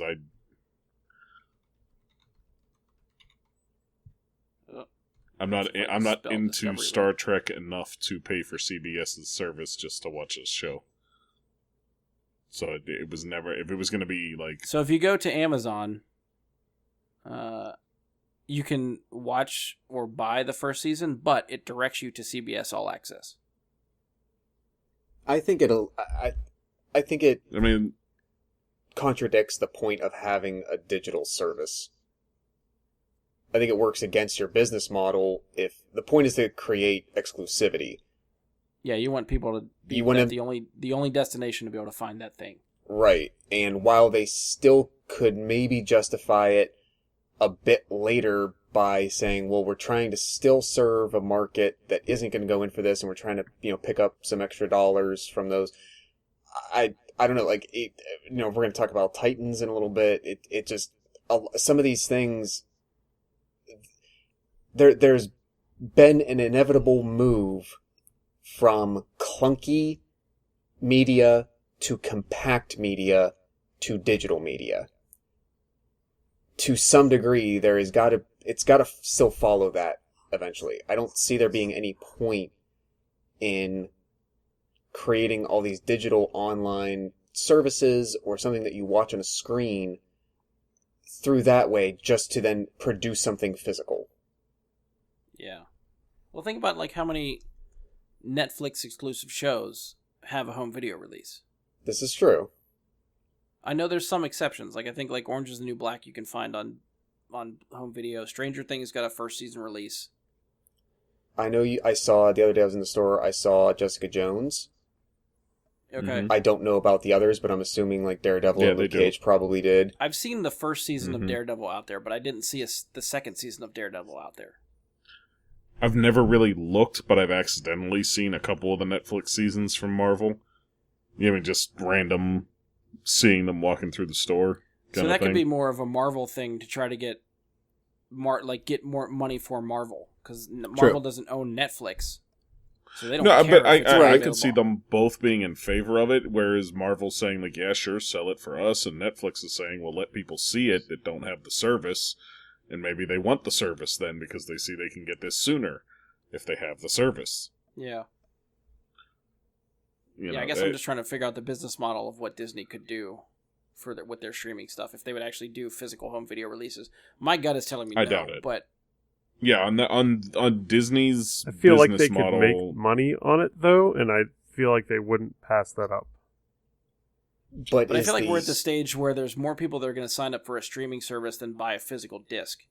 Right. And so is it cost effective for them to produce all these physical discs to put out in retail stores that no one buys? Right. And there's a profit in being made to sell a physical disc. That's why it's priced in a certain way. But is it really worth the hassle? Is the overall aggregate amount of profit you could get from the sale of those really worth the headache to them? And, I mean, time will tell. We'll see what they end up doing. But if I had to make a bet, I would say that they don't do it.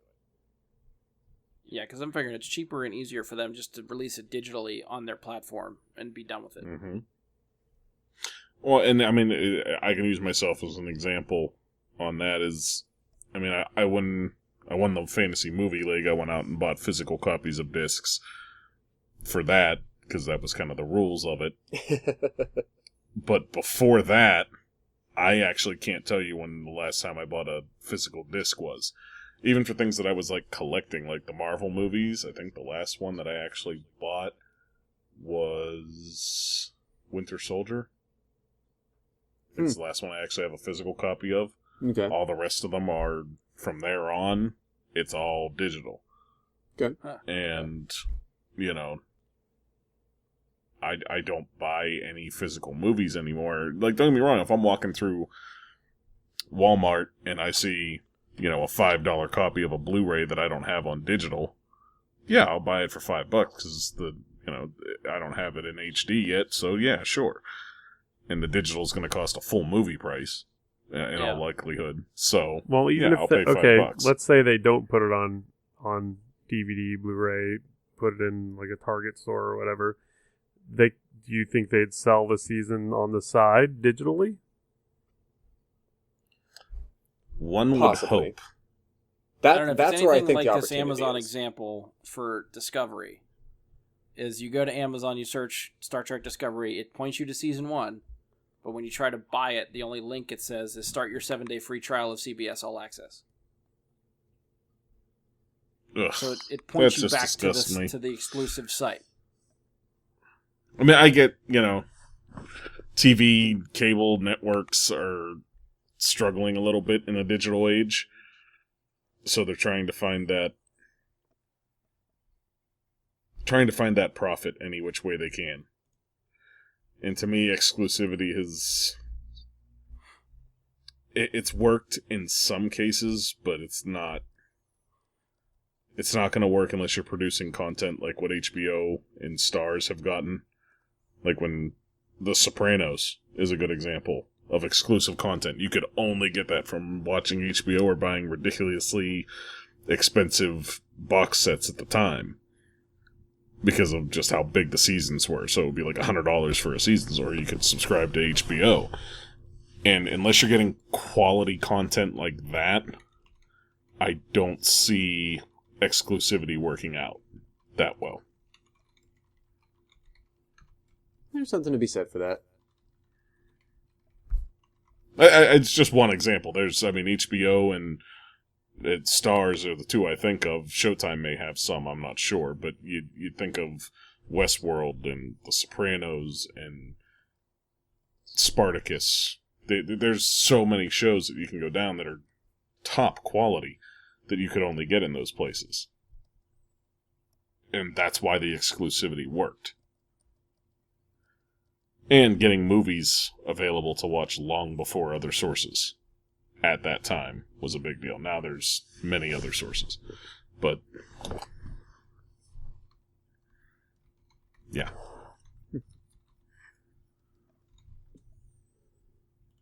Yeah, I don't know. I think there's... I definitely don't think it's going to be the only exclusive thing on Disney's thing. I'm sure they're going to have a bunch of other exclusive, maybe made-for-the-service shows or something like that. But as far as being the first one that they sort of officially announced for that service, I'm in. Yeah, they're going to rape and pillage me out of my money with Star Wars and Marvel content. It's what they're going to do. I don't like the trend, but I'll have to. They'll force me into submission at some point, I'm sure. Yep. I'm going to riot. I'm going to riot. Let's start a riot. It may come alongside with digital cancel riot. Hulu or it's something like that and pick up Disney. It's really going to depend too on what they actually charge, because Disney is known for being overpriced on things. No, so I don't know what you're talking about. We will have to see what they actually think is a price point that's reasonable. Yeah, all we keep hearing is that the streaming service is coming out sometime 2019. I don't know if it's early 2019, late 2019. We'll have to wait and see. And once we get details on that, I'm sure we'll talk about it. Any final thoughts for Clone Wars? I'm super pumped. I think I'm probably going to rewatch the StarWars.com chronology of the originals right before the 7 comes out. Yeah, that'd be a good list to print and start just crossing them off as you go. Yeah, the only thing that bothers the shit out of me with that, though, is the Netflix autoplay. It's like, no, stop, I don't want to watch that next episode, fucker. That's why I don't watch that chronology. I watched it once that way. Like the straight through Netflix way? No, they like the chronology way. Oh, okay. They're doing it correctly. I've watched it once that way, but I can't fuck around. I'm too lazy. I just let Netflix play. I wish Netflix would let you do a playlist. Playlist? Yeah. Oh, fuck yeah. That would be amazing. Yeah, so for anyone else that just wants to get into start from the beginning for Clone Wars before this next season comes out, if you watch them in the order that Netflix has them, they are not technically in the correct order. There is a chronology that you should be watching them in. So like Andy said, either go to StarWars.com or just Google search Star Wars Clone Wars chronology, and it'll give you a list of episodes that you should be doing. Yep. It bounces around a lot in the beginning, but by the time you get to like the second or third season, I think you can pretty much go straight through. There's a couple of divots, but there's a lot of jumping around at first, and then you get into long patches of watching consecutive episodes, and then you'll jump to another one, and yeah. I think I'd heard Dave Filoni talk about making that show, and he kept saying the one thing that George Lucas loved more than just telling really good stories is telling prequel stories. Yeah. So they would be in the middle of telling a story arc, and George would be like, well, wouldn't it be fun if we went back and told this story? And he'd be like, okay, George, we'll try to do that. So then they had to sort of make it fit somehow. So there were characters that like disappeared, but then came back months later in another episode, and you're like, wait, wasn't that character gone? Well, that's okay, this takes place before that, but they're not going to tell you that, so it's really kind of confusing. So yeah, keep that in mind if you want to restart the series. It's a nice little PSA for you guys. Alright, so I think we got 3 more to go, but I think we're going to lose Andy now. Yeah, I gotta jump off and head to work. Woohoo! Right when we get to Harry Potter, too. Oh, no. Harry Potter 2, didn't that movie come out a long time ago? You know what I mean. Harry Potter also. As well. I actually think we're going to lose Josh for this one, too, because Josh doesn't want any spoilers for this one. Yeah, I watched the first trailer that we did the review for in the commentary, but yeah, from here on out, I'm trying to go into blackout mode again, so. That will work. All right, Andy, we will catch you, I guess, another time. We'll try to have you back hopefully soon. Yeah, definitely. All right, talk to you later, guys. All right, we'll see you. See you, sir. See you later, dude. All right, so we have jettisoned Andy and Josh. I guess, how do you want us to do this? Do you want us to... You just going to take the earbuds out and we'll text you or something when we're back? Yep, I will throw on my cloak of invisibility and my cone of silence. Muffliato. Yes, good call. And yeah, just give me a buzz when you're finished and we will continue the journey. All right, hang by your phone. We'll let you know. Yeah. All right, we have Alrighty. cut the crew in half. It is just Mike and I. We will be covering the latest trailer for Fantastic Beasts: The Crimes of Grindelwald. This is the one that continues the story of Newt Scamander, introduces Jude Law's Dumbledore, and shows us more of Johnny Depp's Grindelwald. Now, when it comes to the Harry Potter stuff, I defer to these guys, so that I would have left it up to Andy and Josh. Josh cut out, Andy left. Mike, you're pretty good with this stuff too, so I'm just going to sort of send it over to you. What stuck out to you that you want to touch on from this trailer? So much. There's a lot going on in this trailer. Some things I wish they would have left out. The inclusion of Nicholas Flamel at the end of the trailer. Okay, I felt like he should be important, but I don't know who that person is. He was the last owner of the Sorcerer's Stone. Before Harry... Okay. Well, I guess supposedly before Dumbledore finds it from him and puts it into the Mirror of Erised that way. Right, okay. Which, that to me is very interesting. He was... I can't remember the exact lore on whether or not he created it. I believe so. That he created the stone.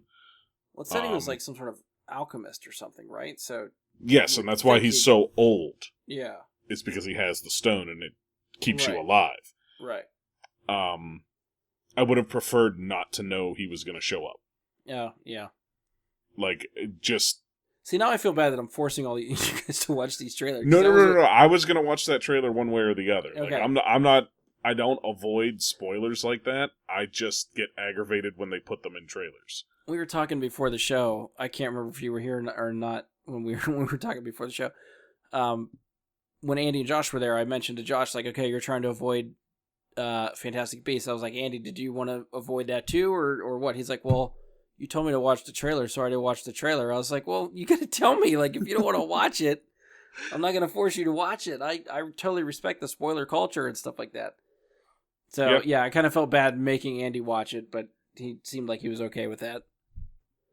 Yeah, I mean, like I said, for this, I wasn't going to avoid it. There is times I will avoid trailers because of spoilers, but this wasn't that case. So are you on media blackout after this one for this movie, or are you still going to watch the other marketing stuff? You know, this movie, and I'm going to make the comparison here very simple.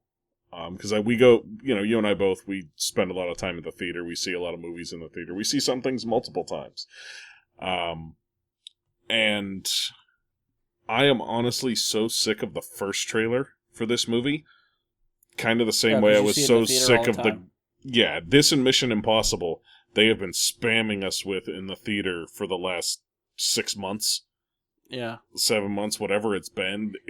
Every movie you go and see, you're getting a Mission Impossible, you're getting a Fantastic Beasts trailer. It'll actually be kind of refreshing that this will be the one in the theater from now on. Well, the good news is you don't have to wait too much longer. This one comes out in November. Yeah, it's not so much longer, and honestly, I was very relieved that Mission Impossible came out, and I don't got to see that trailer anymore. It's like, it's just too repetitive, and like, I was actually... It's off topic, but I was happy with the little intro they were giving for a while there, showing like Tom Cruise actually piloting the helicopter and stuff like that. It was something that wasn't like it's not that I mind Mission Impossible. I just was so sick of seeing the same exact thing over and over, So I'll be glad to have something different in the theater to watch as a trailer. I think there's a few cool things to take note of that we see here. Seeing Dumbledore give the class the same drill with the boggart that Lupin was giving the class, that's awesome. That was an awesome little inclusion with young Newt there as well. Yeah. That was kind of... I wasn't expecting that. I wasn't expecting that we would get to see Dumbledore teaching a class at any point. Like, I didn't think much of this was going to take place at Hogwarts. I felt like there was going to be a scene or two, and then we're off to France, we're off to the US, we're all over the place. Right. Because it still feels like this is going to be rather globe-trotting. As far as all the locations it seems like they're going to be in. Can I point out one thing that I was pretty proud that I caught? Sure. That there's one shot, I'm assuming it's Johnny Depp's Grindelwald holding the Elder Wand. Oh, yes. Yes, of course.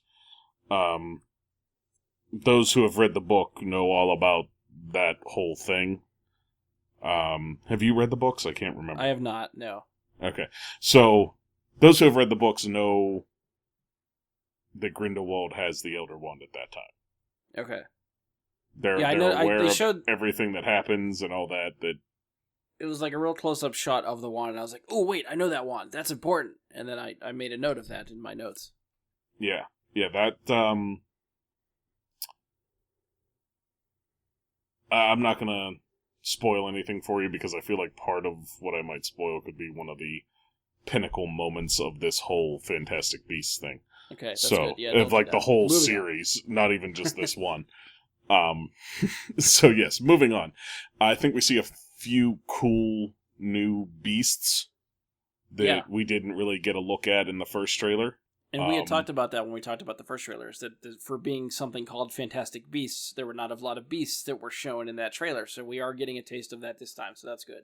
Yes, yeah, like the weird cat things, those were friggin' cool. Yeah. And then the thing that I don't have any words to describe near the end of the trailer that has... The big hairy thing.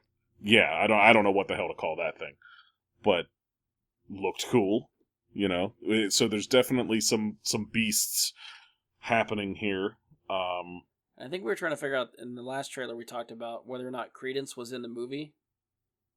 We had talked about it, but I had confirmed for you there that he was at that time. Yeah, it took some digging in that first trailer, because he wasn't explicitly shown or talked about there. It was very quickly. Right. Yeah, it was like snap, quick cut out of him being there.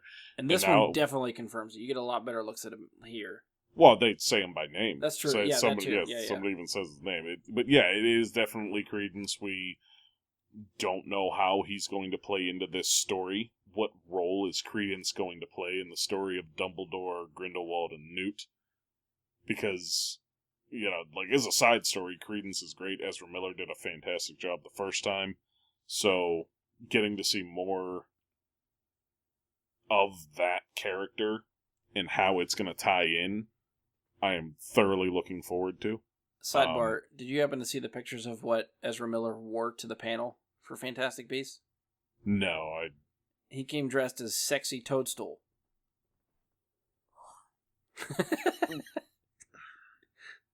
I'm talking like thigh-high stockings and like pink skirt and a pink little mushroom head and you mean braids and everything. Wait. Hold on, you're confusing me. All right, wait. I'm gonna have to find it. Keep talking. So you're talking about like mushroom toadstool, not yes, Princess Peach not Princess Toadstool, mushroom toadstool. But like, okay, so like kind of like in drag then is what you're saying? In drag is a toadstool? More or less. Fun. That's awesome. It's weird, like that he would show up to that panel that way. He had a weird costume, I felt like, last year, or whatever other year they did, too. I mean, he seems like that kind of guy that would just be funny like that for no reason. So, I get it. So this is where I think you might see, in that story, there's a possibility that we see Dumbledore attempt to do the same thing that Grindelwald was trying to do in the first movie, and that's use Credence like a weapon against Grindelwald. So I feel like Grindelwald was trying to use him as a weapon, and now, he's obviously not going to be a fan of Grindelwald after all that happened. So, is Dumbledore going to turn the table and do the same kind of bad mistake and then have to rectify that? That'll be interesting to see what happens with. But I feel like there's... Go ahead. Sidebar, I've texted you the Ezra Miller picture. I feel like... Oh, good Lord. What? He definitely stood out. I'll give him that. Yeah. He's got a nice figure. I'll say it, He fits the costume well, yeah. Yeah. Alright, so that's gonna... I can't unsee that. Yeah, I hope you think about that for the rest of the night. I hope you have a dream. So, anyways, one of the coolest things in the trailer, I thought, was the carriage of Testrals that Grindelwald appears to be flying there. He's, Is that like a prison break? That's sort of what I'm figuring. That's what I felt, because I felt like in one scene that you get in the trailer, or in the first trailer, you see them kind of like taking him, presumably to prison, in that same carriage. Oh, right, okay. I feel like that scene definitely happens, where you see him in that carriage, and then later we see him riding away in that carriage. So, presumably they failed. And there's obviously some sort of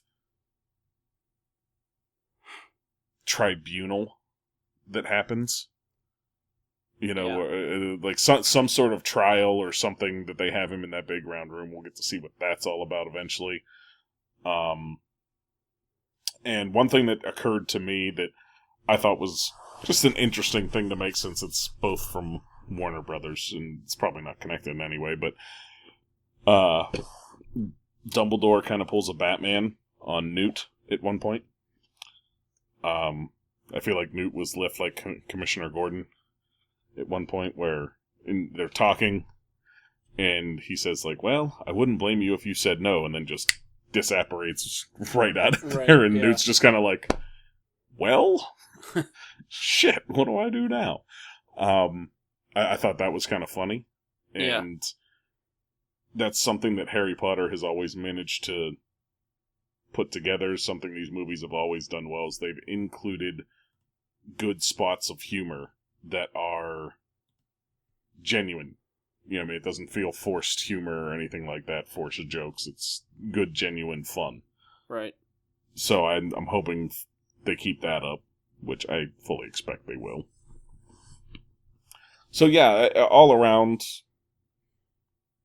just more hype for this movie for me out of this trailer. Just all the more.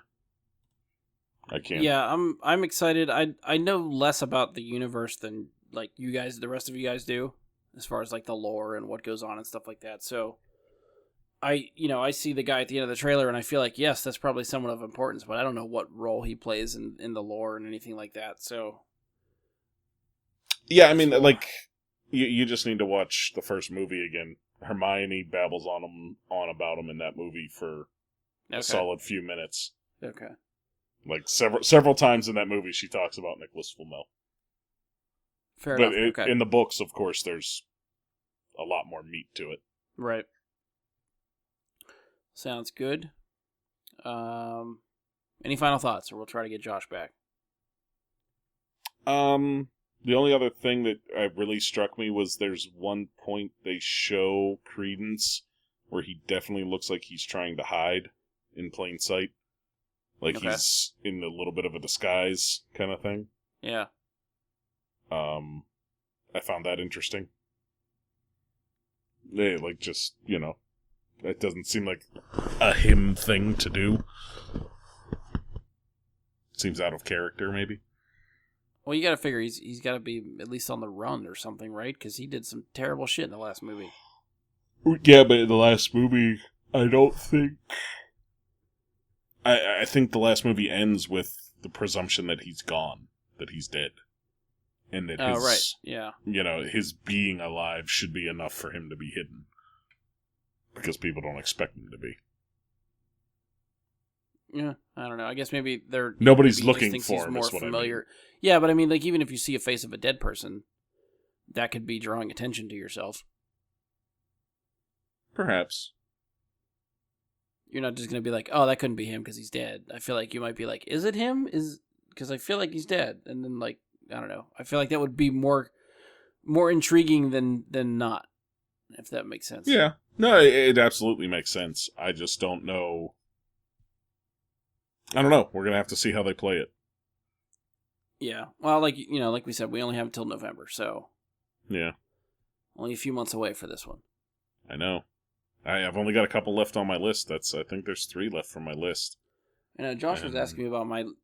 Now I got it. Since I have them here, now I have to look. Because I know he was asking me on Facebook, I think, how many I had left. Yeah, I've got next week. I've got the Meg movie, of course. And then I've got the Fantastic Beasts. And... I can't remember. There might only be 2. Yeah, I think Ant-Man and Wasp was the third one for me. Where are you? Fantastic Beasts was number 3. Ant-Man and Wasp was 8 for you. Yeah. I'm saying, like, I think there was 3 I had left to watch, and it was the Meg, Ant-Man and the Wasp, and Fantastic Beasts. I think that was my... Yeah, because The Quiet Place came out, Pacific Rim, Ready Player One, Black Panther, Solo, Deadpool 2, Infinity War, yeah. Yep. Yeah, so I've seen all but 2 now. Yeah, I still have Wreck-It Ralph 2. I probably should have never watched trailers right before I did the list, because I threw on Annihilation and Alita Battle Angel on my list, and I don't know if I'm actually going to get to them this year. Well, Annihilation's on DVD by now. You could find I know. that. And I still think, even after seeing that, like, extended... not extended, but the newer trailer for Alita, I think it was Comic-Con trailer, yeah. I thought it looked really cool. Yeah, Alita was one that was off my radar until you told me about it during that show. Yeah. And it definitely looks cool. Yeah, I'm just thinking, like, those are 2 I feel like I would have rather put on honorable mentions. I think some of my honorable mentions I'd rather get up into my top 10. Well, that's your anticipated list. I mean, that whatever you end up liking doesn't have to be dictated by that. I was going to say, I think you said, like, what was it, the previous year, Valerian was in your top 10, and you still haven't seen it. I still haven't seen that one, yeah. You still need to, because... I'm not as committed to, like, seeing everything in my top 10 as I probably should be. Yeah, but, like, that one is that's one definitely worth it, I feel. But, I mean, there's movies that we don't see for a long time that we keep meaning to. Yeah. I just watched Ex Machina for the first time last week. Like, it was one that was always there. Like, I should watch that. I should watch that. I should watch, and I just never did. I was just like, fuck it, I'm watching it. Yeah. Yeah, I think I have 3 left that haven't come out yet. I think Predator. I know Harry Potter, definitely. Predator. Oh, and Halloween. Yeah. Those are my 3. And, Yes. Oh, Mike, I forget if I said this on the episode when we recorded Most Anticipated, but, I legitimately don't know if I can get Sarah to come because she just freaks herself out a little too much over some little things. But if you end up maybe not having anyone else who will go see the Meg with you. Oh, no, yeah, we talked about that. You messaged me about that. Okay, yeah. Yeah, I was going to mention it at the end of the show and see when you wanted to go do it. And figure Monroeville's probably halfway for both of us. Yeah, that could probably work. So yeah, like even if you, I don't know if you're an opening, I mean, with a lot of things you are like opening weekend person. So if you want to, oh yeah, go sometime next weekend, I can probably squeeze it in. Okay, yeah, I've been waiting for that for a long time, so I'm going to be there opening weekend. Yeah, I didn't know how many others that you might have, how many other people that you wouldn't have to like twist arms for that.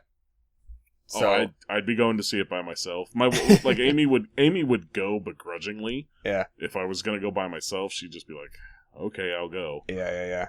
But she has no interest in it. So I don't really. If you wanted to go see it, I was like, "Cool." I say I don't really particularly have interest in it either. I just am okay with the spectacle that I know it's going to be. Like it's going to be the utmost ridiculous popcorn movie. Oh yeah. But I'm okay with that. Plus, Josh, if your movie passes, F movie imploding, pass, just then you got to go to the cheap theaters now. Apparently, and they already said like the one official. So there was like notes or remarks from the CEO and the company that had been leaked that specifically called out, I think it was Christopher Robin and the Meg, because as ridiculous as the Meg looks on a preview, as a summer, like an August movie with nothing else really going on, it's probably going to do, $50 to $70 million overall, maybe even more. So they anticipated this, and then like the next day, I got an email from the company, even though Mission Impossible had already come out. They specifically cited in the message, like 6 days after Mission Impossible comes out, we're going to have to change our structure, and unfortunately, big releases such as Mission Impossible may not, aren't going to be able to be supported in their opening weeks, i.e., too many people are using the service that we can't afford because we're shitty at our jobs. Honestly, like I said, I felt like it was a service when I read about it, and everything the first time, I felt like this is too good to be true. I think we all said that. Josh's idea was, I might as well get on it now while it's working. Right. And hopefully I can get a year out of it before it implodes.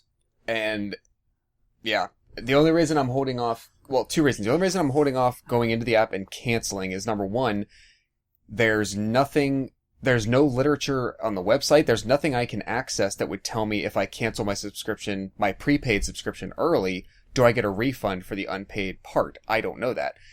And almost 100% of the time, the answer is no. Right. So there's no point in canceling it if that's the case. It's already paid for. So, and the other side of it is, and this is what I ranted about online the other day, was I tried to go in, like on their website, there is no help forum. There is no contact us. All the website does is say, sign up. Download the app and sign up. You can sign up through the website, but then you have to go through the app and do everything.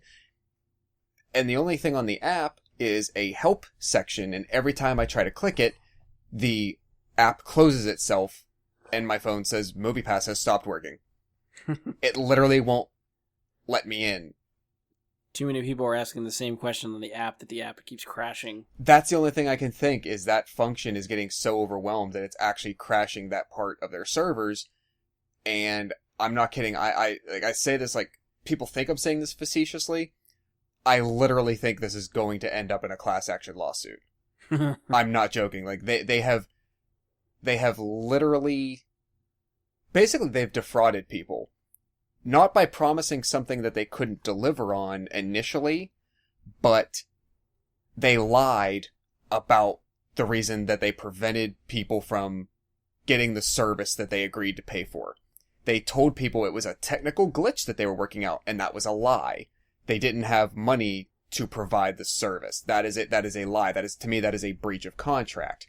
There's only so much that I think you can put in language of a service agreement or terms of use that you could argue, well, we can change whatever we want whenever we want, and regardless if you already paid for it, too bad you agreed to this. That's bullshit. Yeah. And I literally think it's going to end up that way. I won't be surprised if they are out of business within 2 months. Yeah, at the rate they're going, shit. Like they're just bleeding money. And it's not just the money. In the last 3 months, they have made... Like I said, I've only been a customer for 5 months. And in the last 3 months, they have made 3 or 4 significant changes to what they allow and what they require. Like, to me, like I said, that's a breach of contract. You can't change the terms mid-agreement. And including language that says you can only take you so far. Yeah, it's one of those things where, like, you always think that people that sign up for that, for like you did, that you pay for a year in advance, so you should be locked into that type of thing for that year. Right. If they change terms of service, that should apply to new customers, not people that are already subscribed. Or at least, exactly. Right, or at least people who were on a monthly subscription, or I think they offered a quarterly. The next time your cycle comes up, you become subject to the new terms. The limitations. Because if you don't pay us, you don't accept the terms. Exactly. If you pay us, you accept them. Exactly. And the first they changed right when Infinity War came out, they changed no more repeat viewings. Yeah. Then they said they were going to roll out changes that wouldn't affect people until their next billing cycle would be. So anyone who's on an annual pass, they specifically said, would be grandfathered out of those new requirements. But then just last week, first it was, I took my nephew to the movies, and that was when the credit cards were down because they were out of money. So it blocked us from using it then. And then on Sunday, Sarah and I went to the movies, and it blocked Mission Impossible across the board. I thought at first they were trying to do, like, blocking specific times. Like, you couldn't see higher... They did that for a long time. When I went to look to sign up, they said that they did that. So you had to go off time. That's what they rolled out in, like, late May or early June. Okay. Was if you want to go at a busy time or a theater where they think there's a lot of activity, not that you're going to be blocked out at all, but you could... There's extra fees. You could choose to, like, pay another $2 or $3 and get into that movie time if you wanted. It seems like they abandoned that altogether because they've just been swamped. And they're just physically stopping people from literally using it at all. Like, stuff that's already been out for 3 weeks or a month was still accessible. But the other shitty part was... So IMAX and 3D movies were never part of the game, which is fine. I didn't care. Everyone knew that going in. So if there was a theater showing a regular version of a movie and a 3D version, it would list the 3D version, but it would gray it out and say this premium format is not supported. Okay. But we went to see Mission Impossible in 2D, and that is the same message that it displayed over the movie, which is why we could not select it. So again, in other words, they didn't even have money to pay programmers to make something that said, we are blocking access to this movie, or like they just went with, blackout, put the same message on as the other stuff. Right. So tag it as this so that it becomes that. We don't have enough to pay people to make it do this. Correct. So to me, again, there's probably better legal words, but I think that 100% literally falls under the umbrella of fraud. You are offering an explanation that is empirically incorrect from the truth. You are defrauding your customers. Hey, man, try it with video games. Video games, they changed the EULA, and you're fucked. You can either not play anymore or accept the EULA. You've already paid for the game, and they changed the agreement. Yep. You can either agree to it or not play the game anymore. Well, but at the same time, this is not something new that they've done. I never got sent new terms of service. I never got sent, I know. An opportunity to re-opt in or opt out with any acknowledgement that, we see that you have a prepaid subscription. If you choose to opt out at this point, here are the, repercussions, etc. Nothing like that, so. No. But, yeah, anyway, so to digress, I will still pay the couple of bucks to go see the Meg with you. If I have to. Sounds good. All right, so obviously we've heard Josh vent about movie packs for a while now, so we know he's back. So we're gonna move on to the last two we have. We're gonna start with, or at least the next one we're gonna do. We'll go with Titans, and then we'll end with Glass.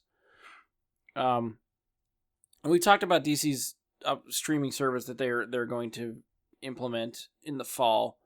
That service now has a name. It's not going to be called DC Universe. It's going to include digital comics, a back catalog of DC movies and TV shows, along with new content created specifically for the service. They've announced, as of right now, Titans, Swamp Thing, Doom Patrol, an animated Harley Quinn show, and a third season of Young Justice. And the pricing plan right now for what they have is if you pre-order now, since it's not out yet, I think they only let you pre-order for the full year. Full year will cost you $75. And then if you pre-order it, you get 3 additional months for free. So if you sign up now for $75, you get 15 months of the service. Once the service launches in the fall, it's $8 a month. So that is their plan for their service. Just as that streaming service is set up, pricing wise and whatnot. How do you guys feel about those prices and exclusives? Is that enough for you guys to try to give it a shot, or still wait and see? $5 a month for their special deal, huh? Yeah, which is not bad. That's a nice incentive right there at the beginning. Yeah, $5 a month is pretty cheap, but I'm still gonna have to be very enticed to do it. And it's not like DC has been putting out this top-end content that everybody must see lately. Agreed. And the bigger draw for me in all of that equation is honestly Swamp Thing. Same here. But I don't know, 2 years ago or something, I read all the Alan Moore stuff that he did, and it got me really into it. And if they had, I understand why you put something like Titans forward first. But for me, if I had seen Swamp Thing first and got a sense of how that's going to look, and what kind of mood they're going for, that would entice me more. The specific content they've announced so far, I'm not going to go in at the beginning. But with all these streaming services, like when you guys were talking about CBS before, I thought the same thing as somebody said. Like if I really want to see Swamp Thing, depending on how they format these things, whether it's like a weekly release of a new episode, at the same time, if there just gets to a point where all the episodes are released of the show I want to see, I'll sign up for 1 month for $8. Watch the show that I want. If I have it for a month, I might dabble in some other things while I'm there, but at the very worst, I'll just cancel it until more content that I care about is available. Right.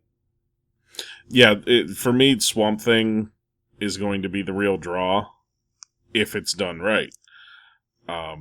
We got to remember that Alan Moore is not going to be a part of Swamp Thing here. True, but they could still pull from that material. Right, they can pull from that material, and Alan Moore didn't have anything to do with the V for Vendetta movie, and they did a great job with that. True, even though he hated it. But he you know hates what? Everything that's been adapted. Yeah, he was going to say he hated Watchmen too, and I thought they did a fantastic job with that. Okay. And that's fine with me. Like, to me, they were both fairly loyal interpretations of his content. And they're obviously, given the Titans trailer that we get, they're gonna be willing to go the lengths that would be necessary to do Alan Moore's content.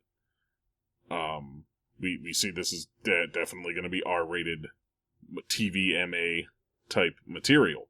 Which I'm at least happy about that. Not necessarily that it has to be like rated R or something.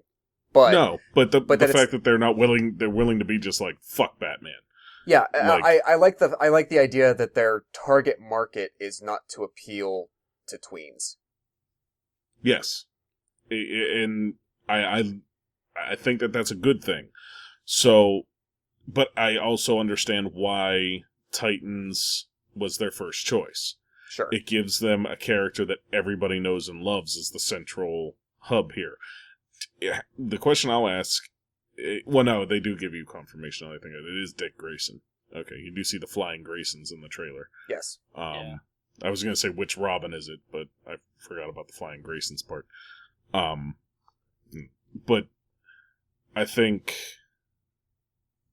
they give you Robin. They give you this character that everybody knows, and not as many people care about Swamp Thing. They've heard of Swamp Thing, but they don't really care. Sure. Is for a general audience, for people that don't read comic books or watch these movies 10 times a year, that kind of thing. Or even, so, I kind of get it too, that if you're like if you're 17, 18, 19, 20, and for some reason you've been watching Teen Titans Go on cartoons for a few years, and now you're like, hey, I'm older, I'm not into that, but hey, look, live action, those same characters, I know it's more adult, look how cool this action is and whatnot. Oh yeah, it totally makes sense. It's a no-brainer. Yeah, it's a wider audience. Absolutely. And, but that being said, yeah, for the streaming service, if I get a preview for Swamp Thing and it's like, well, I have to watch that at some point, I'm going to make sure I get to see Swamp Thing. If it's a shrug your shoulders at the preview for Swamp Thing where I'm not impressed by it in any way, yeah, they're going to have to do a lot more with the service to draw me in. Yeah. And even just the ability to read the digital comics, I feel like, is a draw. Because I think, like, Marvel's subscription service for digital comics is, what, $10 a month? No. Last time I did Marvel Unlimited, it was $60 for the year. Okay. So they, strictly do yearly subscriptions? They don't do monthly subscriptions? I have no idea, but if we're looking at what they're offering for $5 a month, that's the same price Marvel's charging for the comics. Yeah. So, well, even still, you get, for the same price then, you get more out of the service, I think, for DC than just reading comics like Marvel does for their service. Absolutely. That's something that actually may be a bigger draw. But it'll depend on the back catalog. Because for a long time, Marvel Unlimited had a pretty weak catalog, and it really wasn't, I felt like I wasn't getting my money's worth. But in the last year and a half or so, that catalog expanded to include just about every comic they've ever made. Which, yeah, that's absolutely worth it. Yeah, so you might have to look at the fine print. I don't know how far back what back catalog of movies they have on there or TV shows. I don't know what... I mean, you really start to think about what DC TV shows there are and how many have been out there that they're really going to pull. That people... I mean, Batman 66, I would go back and watch those because you don't really have a lot of access to those without paying for them. So right.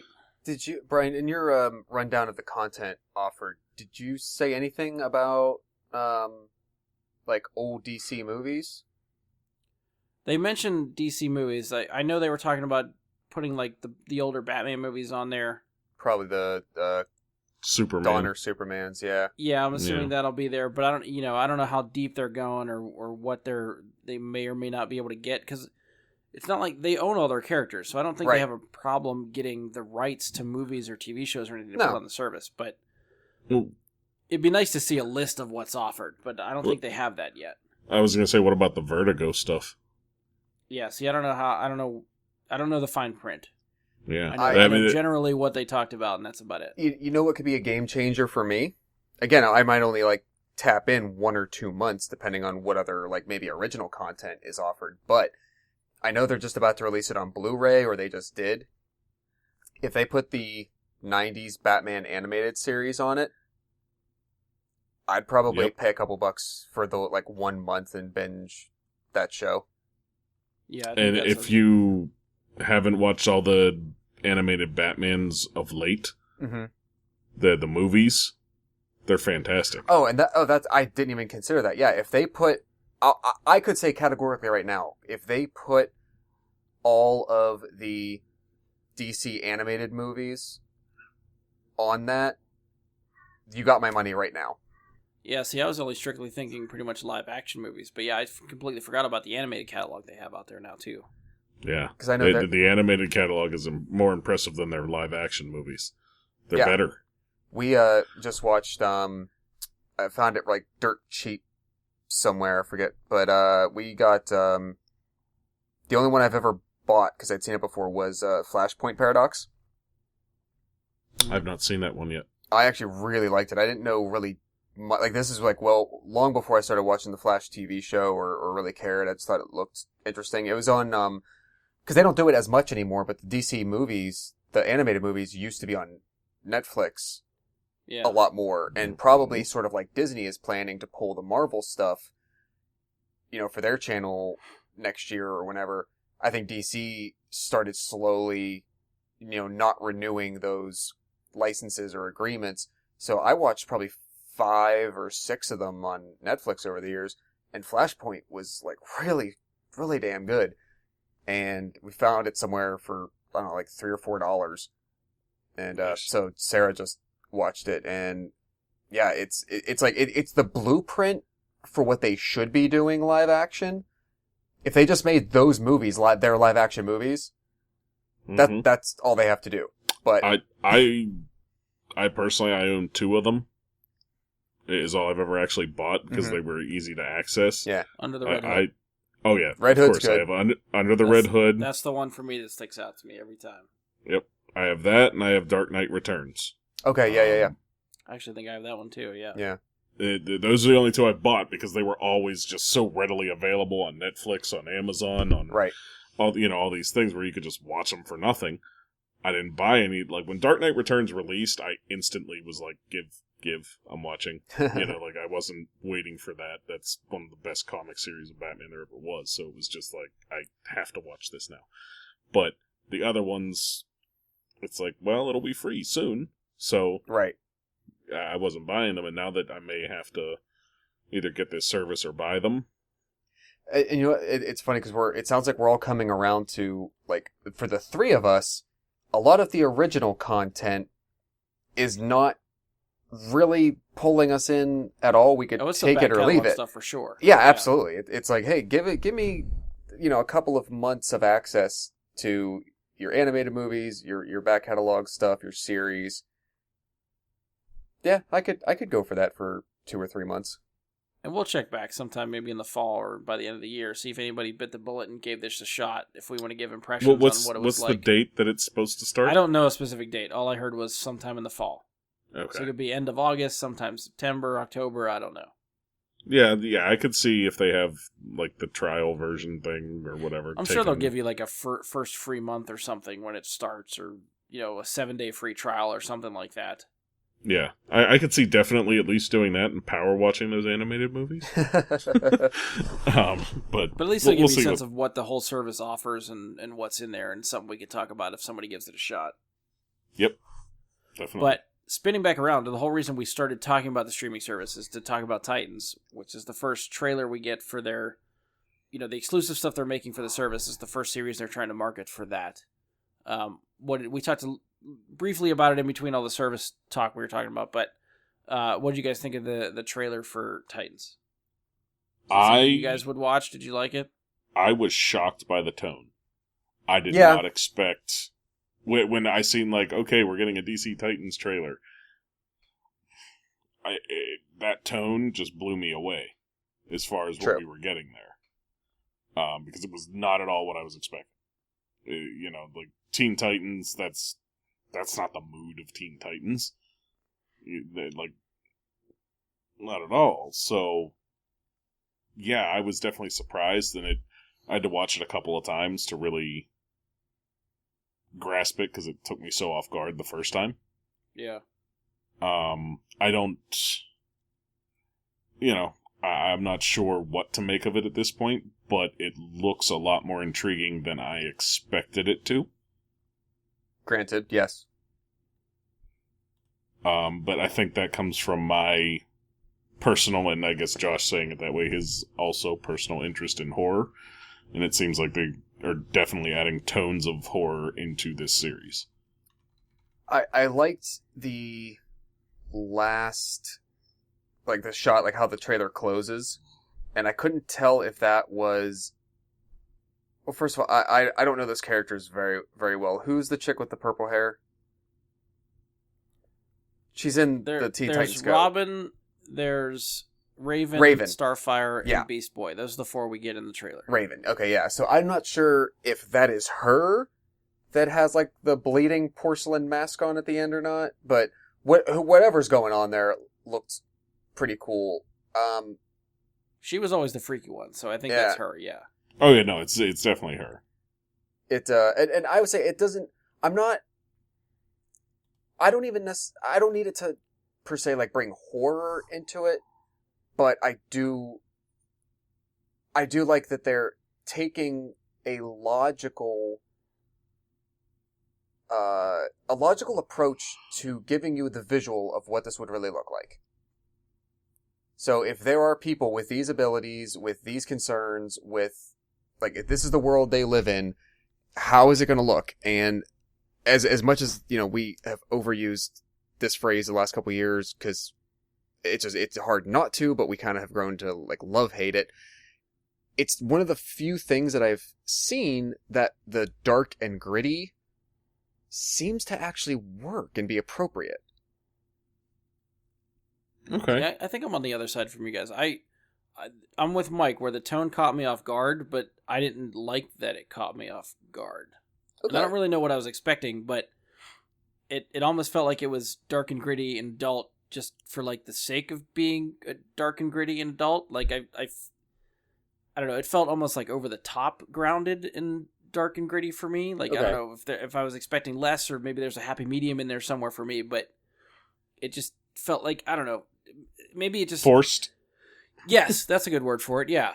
Like, we just want to be different, so we have to do it this way so people take notice. Not that it works for the show, but just that it's like shock value almost. Okay. I had a little bit of that feeling watching it, where I was like, they're going to go the opposite route of, Suicide Squad, and instead of having villains that do good, they're going to have heroes that do bad.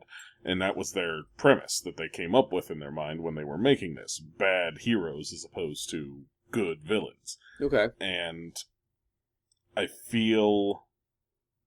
I mean, it's not an original idea, like making the anti-hero type of thing, if that's the route they're really going there. But... Well, let me ask you guys this. Are you interpreting from the trailer that Robin is straight up killing people? It really looked that way, yeah. Because I'm not on board with that. Because that... Well, I think you're not supposed to be. He straight up says, like, fuck Batman. That alley scene... Batman doesn't. Yeah, that alley scene where that's all introduced, it looks like he's the one wielding a gun. Right. And it looks like he, like, took a headshot or two on a couple guys. Like, I feel like that makes sense for certain Robins, not Dick Grayson. And maybe that's the stuff that I'm getting hung up on. Okay, that's a good point. I will agree with you 100% there. If this was Jason Todd, I would be like, all right, yes. This makes sense. We're getting to see Jason Todd turn into the Red Hood. Yes, I like this is the start of that turn. Exactly, yes. I would love that. Dick Grayson, Nightwing? No, this is not Nightwing. This is not what happens here. And I get the horror type tone that Josh mentioned with Raven. I can get that. I can get behind that because that character's freaky as shit and it works for her. Mm-hmm. But I don't know, putting them all together but keeping that type of tone, I don't know, it feels weird and off to me. And that's kind of what I was getting at, is it takes me off guard because it's not Teen Titans. Like, that's not... And that's the other side. Maybe it's just more ingrained in my interpretation of what this team and these characters are, that they should be a little bit more funny and lighthearted just from the animation that I've seen in them before. Mm-hmm. That maybe I was expecting a little bit more of that. I mean, when they announced something live action that they were going to do with, more adult aged types of if you have a Teen Titans show and then you just call it Titans, obviously the characters are going to be a little bit older and matured. Yeah. So I expected something like that, but to veer off in this type of direction to me, I don't know. Like and that's like they're taking a big chance because Teen Titans has been around for a long time in comics, and I've read, I don't know, maybe a dozen of Teen Titan comics in my time reading comics. That's I never really got into the series, but there's a lot of people that are going to be really pissed off about this. That are diehard fans of Teen Titans. They're out there. And this going in the direction it's going... Yeah, I don't feel like... I can see a lot of people being upset. Trying to gauge internet reaction and stuff like that. I don't feel like there was too much positive that I've seen from people reacting to this trailer. Yeah, and I think you're pointing out the biggest reason. Like, it actually got me to the point where I think when we first started talking about it, where it was like, wait, was that Dick Grayson? When we were just talking here, and then I had to remember, like, yeah, they definitely showed the Grayson circus thing, and they go through all that, and it's like... Right. But Dick Grayson doesn't do that stuff. Like, this isn't... And that's, I think, gonna be one of the really negative points of that trailer for everyone. Well, I feel like if they're putting it in a trailer just to shock people and to try to get people hooked on the show to be like, well, why is he doing that? If that bleeds into some sort of story reason and we get some flashbacks as to like Batman and Robin having some sort of falling out, that Dick Grayson feels that way against Batman, and this is the type of vigilante justice that he has now adopted post-Batman, I could get behind that if they explain that in the story. Maybe Batman had a gun on the person that killed his parents and didn't pull the trigger. Something like that. So somebody had a gun on them and didn't feel it was right to kill them, and then they ended up killing their parents. But this was a question I had. Is this going to be the same DC universe that they're putting in the movies, or is this its own microcosm? I'm going to say it's its own thing. Okay. When they're making parallel, simultaneous feature films of the same damn character with completely different actors, after Aquaman, I'm assuming, like, maybe with Wonder Woman, but I'm assuming nothing has anything to do with each other anymore. I thought... Wait, what were you talking about? The Joker movie. Oh, yeah. Yeah, you know what? I'm not bothered by that. Like, I kind of get the feeling that maybe the things that they've introduced so far, like Aquaman, Wonder Woman, and The Flash, may exist in the same place. I'm not even banking on Shazam having anything to do with the rest of it. So, like, these, like, ancillary properties and projects on... Well, yeah, I mean... no way. Well, yeah, it was like, I knew the whole, like, WB series stuff. I thought there was talk of it possibly being an offshoot of, like, the Arrowverse type of thing. Okay, so the Arrowverse, it might be. But the tone of this trailer, I'm going to say no, hell no. This is not fitting in line with anything else that's on the CW. Yeah. When this was originally pitched, they were trying to go network television. They were trying to pitch it to CW. And at one point, I think it was supposed to end up on TNT. And if it was on TNT, it may have been able to cross over with the Arrowverse. But once it started doing its own thing, and this tone that they're showing in the trailer, I don't think it's connected at all. No. So... they really just screwed their pooch on their universe altogether. And Marvel's just kind of sitting there like, our Netflix shows are in our main universe and yours isn't. And... yeah, I think DC gave up trying to make it all work. It's taking a backseat to... Right, they're at the point where they just gotta focus on good fucking stories. If they can get good stories, they'll worry about connecting everything together again. But for right now, just get your fucking shit right. And let's see what you can do with it. Mm-hmm. But, alright, so, as predicted, we're going pretty long for this episode, so there's one more trailer we gotta cover, so I'm gonna try to jump us down there. Last one we're gonna cover is Glass, which is M. Night Shyamalan's Unbreakable sequel that is now adding in Split in James McAvoy. I just told this to Josh, I think, probably a week or two ago. I knew this trailer was coming, and I knew from the internet, and I think maybe Josh even mentioned it at one point too, that Glass was coming, and it was referencing Unbreakable, and Split somehow ties into that, so I knew there was some connection there. And I had not gotten to Split until probably 2 weeks ago, and it's not usually my type of movie, but I really, really enjoyed it. And had I not known that it was connected, the real little tag that they do at the end of Split to make it all work would have blown my fucking mind.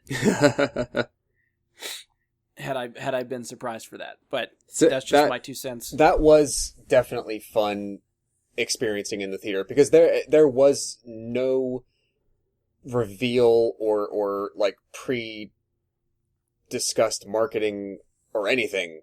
That would have been a general surprise. Yeah, it was. Yeah, it was actually really, really cool. Yeah, that was an awesome idea to keep it under wraps that they were doing it. Yeah.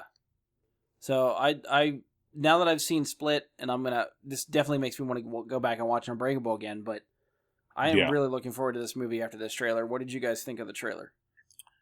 I feel like this movie, the trailer did more than Split did to make me want to watch this movie. Like, okay, Split, I was really torn on in loving McAvoy's performance, but not so much the movie itself. Okay. I loved his performance. I thought he was fantastic. Even was it Anya Taylor-Joy? Yeah, something like that. Yep. Yeah, her performance was fantastic as well. I thought they both did great. I just... the pacing, the plot, things like that kind of fucked with my brain a little bit in the wrong way. Okay. And watched this trailer for Glass, and I said, that's a movie I want to see. Like, instantly, I'm like, yeah, because Unbreakable was awesome, and showing just the whole premise that they're going with here, I think, is going to be a fun movie to watch. I think this could end up being a really, really cool superhero commentary now that we're in the modern age of superhero movies. I think it may be what he's intending. Very much. I'm sure that's probably why he's revisiting that kind of thing now, 15 years later or whatever it is. Because when Unbreakable came out, I think it was very much ahead of its time. Mm-hmm. I don't think it did very good at the box office, but it became like one of those cult movies that got an audience afterwards. And that was before, I don't remember, Josh, offhand, do you remember what year Unbreakable came out? It was after... I feel like top of my head... 2000? I was going to say 2002 off the top of my head. So it's right around the budding of modern superhero movies. X-Men was 2000, Spider-Man was 2002. It's right in that range. Yeah. Unbreakable, 2000. Okay. 2000? Yep. Okay. Because I knew... I think it was surprisingly ahead of its time. Yeah, it was surprisingly after. Like, that was his follow-up to The Sixth Sense. And, like, right. nobody remembers it exists. Yeah. Everyone skips that and goes right to Signs. Because it didn't have the M. Night Shyamalan stamp of what the fuck just happened at the end of the movie. I don't know. I thought the ending for that movie blew my mind. I have to watch it again. I don't think I've seen it in, like, 8 or 9 years, at least.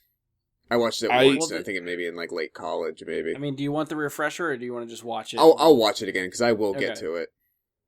I feel like Unbreakable, it just doesn't feel like other M. Night Shyamalan movies, is why it gets lost. It doesn't have the horror. I just don't... It doesn't have the horror aspect that he tries to play on. He plays that suspenseful thriller horror where it's not real horror because it's not, you know, like it... It's always the illusion of horror. It's misdirection. Yes. Yes. I feel like he makes a great horror movie and then ruins it at the end. Yep. Quite often. Which is why I liked The Visit a lot, and I did like Split quite a bit. I thought he was able to keep it reined in with that. Yeah, no, yeah, he definitely reined his...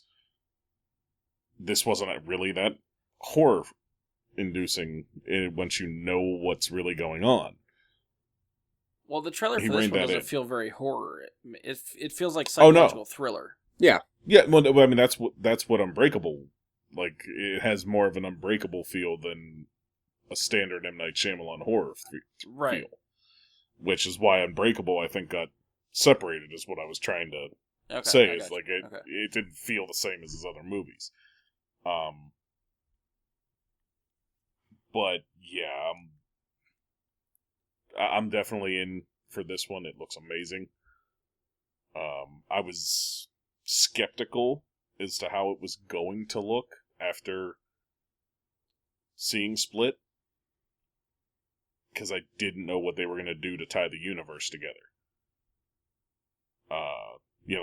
To tie the characters together, to get it all into one thing. I didn't know what they were going to do. And seeing how they're doing it, I like it. Well, I love the shot.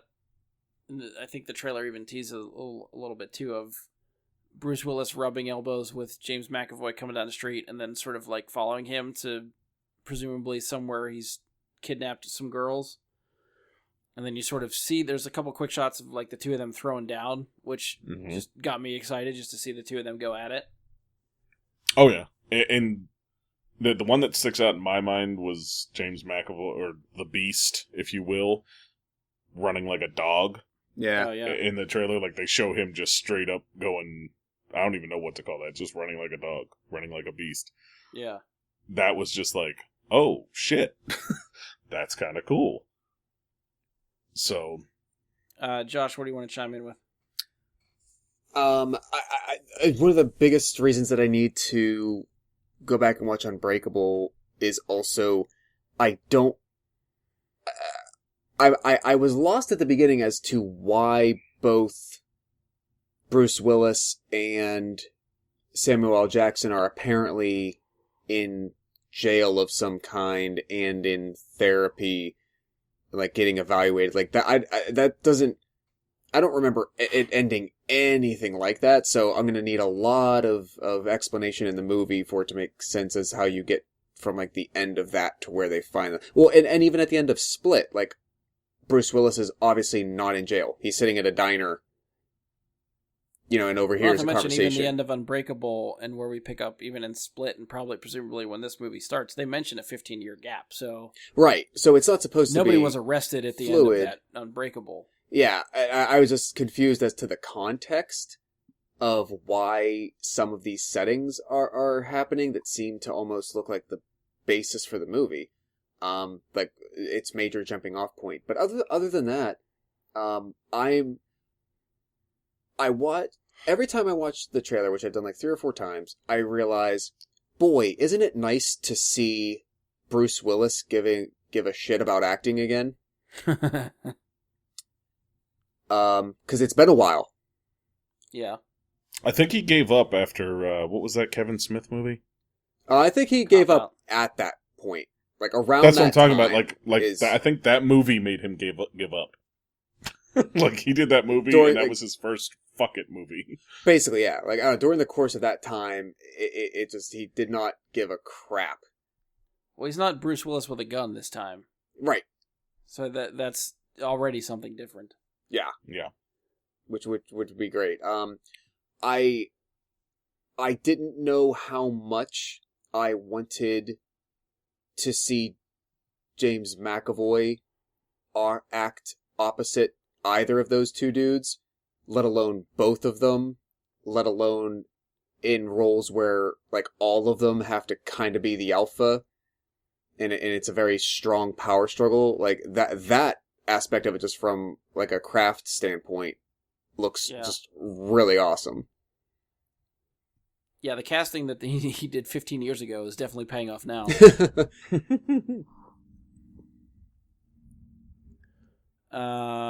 Anything else? Otherwise, we'll try to wrap it down for this one. I can nearly guarantee that this will definitely be on my top 10 for next year, anticipated. I have to look at the things to see where it shakes out. It might make the top 5, but it's definitely going to be there, because I think Split was around like 9 or 10 for me, and it ended up being probably like 8, 9, or 10 of my favorites for 2017. Yeah, this looks pretty solid. M. Night Shyamalan twist ending. they're all just actually crazy. Not even a twist ending, and that's why it's an M. Night Shyamalan twist ending. Yeah, I'm kind of with Josh in this one. I'm actually really anticipating this one. Split never really made my list. That never really interested me when we did the anticipated lists. Even after I heard really good things about it, I still kept putting it off until I watched it. But after watching that one, probably gonna have to go back and watch Unbreakable again. But Definitely. The trailer for this one got me hyped, so I definitely think I'm with Josh. I think this is probably gonna make my top 10 for next year, and anticipated anyway. Oh, I'm with you. I'm gonna be watching Unbreakable again for sure to get revved up for it. Because it's been a while. Yeah. All right, just to wind down, one last question. Out of the trailers we covered, what was your favorite one? Ooh. I think for me, Shazam stood out as the obvious favorite for me. There's something about that fun tone that surprised me. I love Zachary Levi. I'm happy to see him be a superhero. That's the one I think I've got the most excitement for. Close second would be Glass. Are we calling Clone Wars a trailer, or are we not? Are we just there is talking a trailer the movies? for that. Are we just? I mean, if we're just talking the movies, I mean, if we're talking everything we talked about, the Clone Wars, but just movies, I'd say Glass. I mean, I'm excited for Clone Wars, but the trailer did not get me as hyped, I guess, as some of the other ones. That's fair. For me, I actually think it's a toss-up between... Well, obviously I was out of the discussion for Fantastic Beasts, but it's a toss-up between Aquaman and Godzilla. Okay, you're going the other end of the spectrum on this one. Yeah. Yeah, I'm really anxious to... Still, the fun... We've talked about it before, but some of the most fun episodes we ever do are the most anticipated and then the favorites of that year. So I'm really curious to see our anticipated for 2019. And then when we get to the end of 2019 and into 2020, I definitely want to see how the movie shook out for everyone's favorites for that year. I honestly, I think I teased it once. Right so far, I know what my number one is for this year, and it's not what you think. So it'll be interesting to see if it holds up. You didn't even see the Meg yet, and you're putting in your number one. You ballsy motherfucker. You know what? I've seen the shark. I've seen the previews. I'm calling it. It's Jason Statham saying, "It's a megalodon." I actually think it's Rainn Wilson. It's Dwight. Give me Dwight Schrute, and I'm happy. Yeah. All right. So that'll be fun whenever we get there at the end of the year and beginning of next year. All right. So that'll wrap us up for us. We've talked way longer than not way longer. This is probably about what I expected for talking about trailers. And there was even a trailer released this week that we didn't talk about because I was afraid it was going to put us over, and we're already over. So if we want to talk about Venom, we might have to talk about Venom another time. So if you've enjoyed the show, please stop by iTunes, leave us a 5-star rating and review. Be sure to share, subscribe, favorite the show wherever you decide to listen, which we are still available on Google Play. If you haven't found us, you Android users out there, you can find us on there now. And as always, you can find us on Facebook. Search Bry Guy Super Friends. Go to facebook.com/Bry Guy Super Friends. And you can send us questions, comments, topic suggestions there. You can try to email us, bryguysuperfriends@gmail.com, or tweet us at BGSuperFriends on Twitter. Neither of those I've checked in probably 5 months. But go ahead and send stuff there. I'll find it 2 months from now. On behalf of Andy, Josh, Mike, and myself, thank you for listening, and we'll talk to you next time.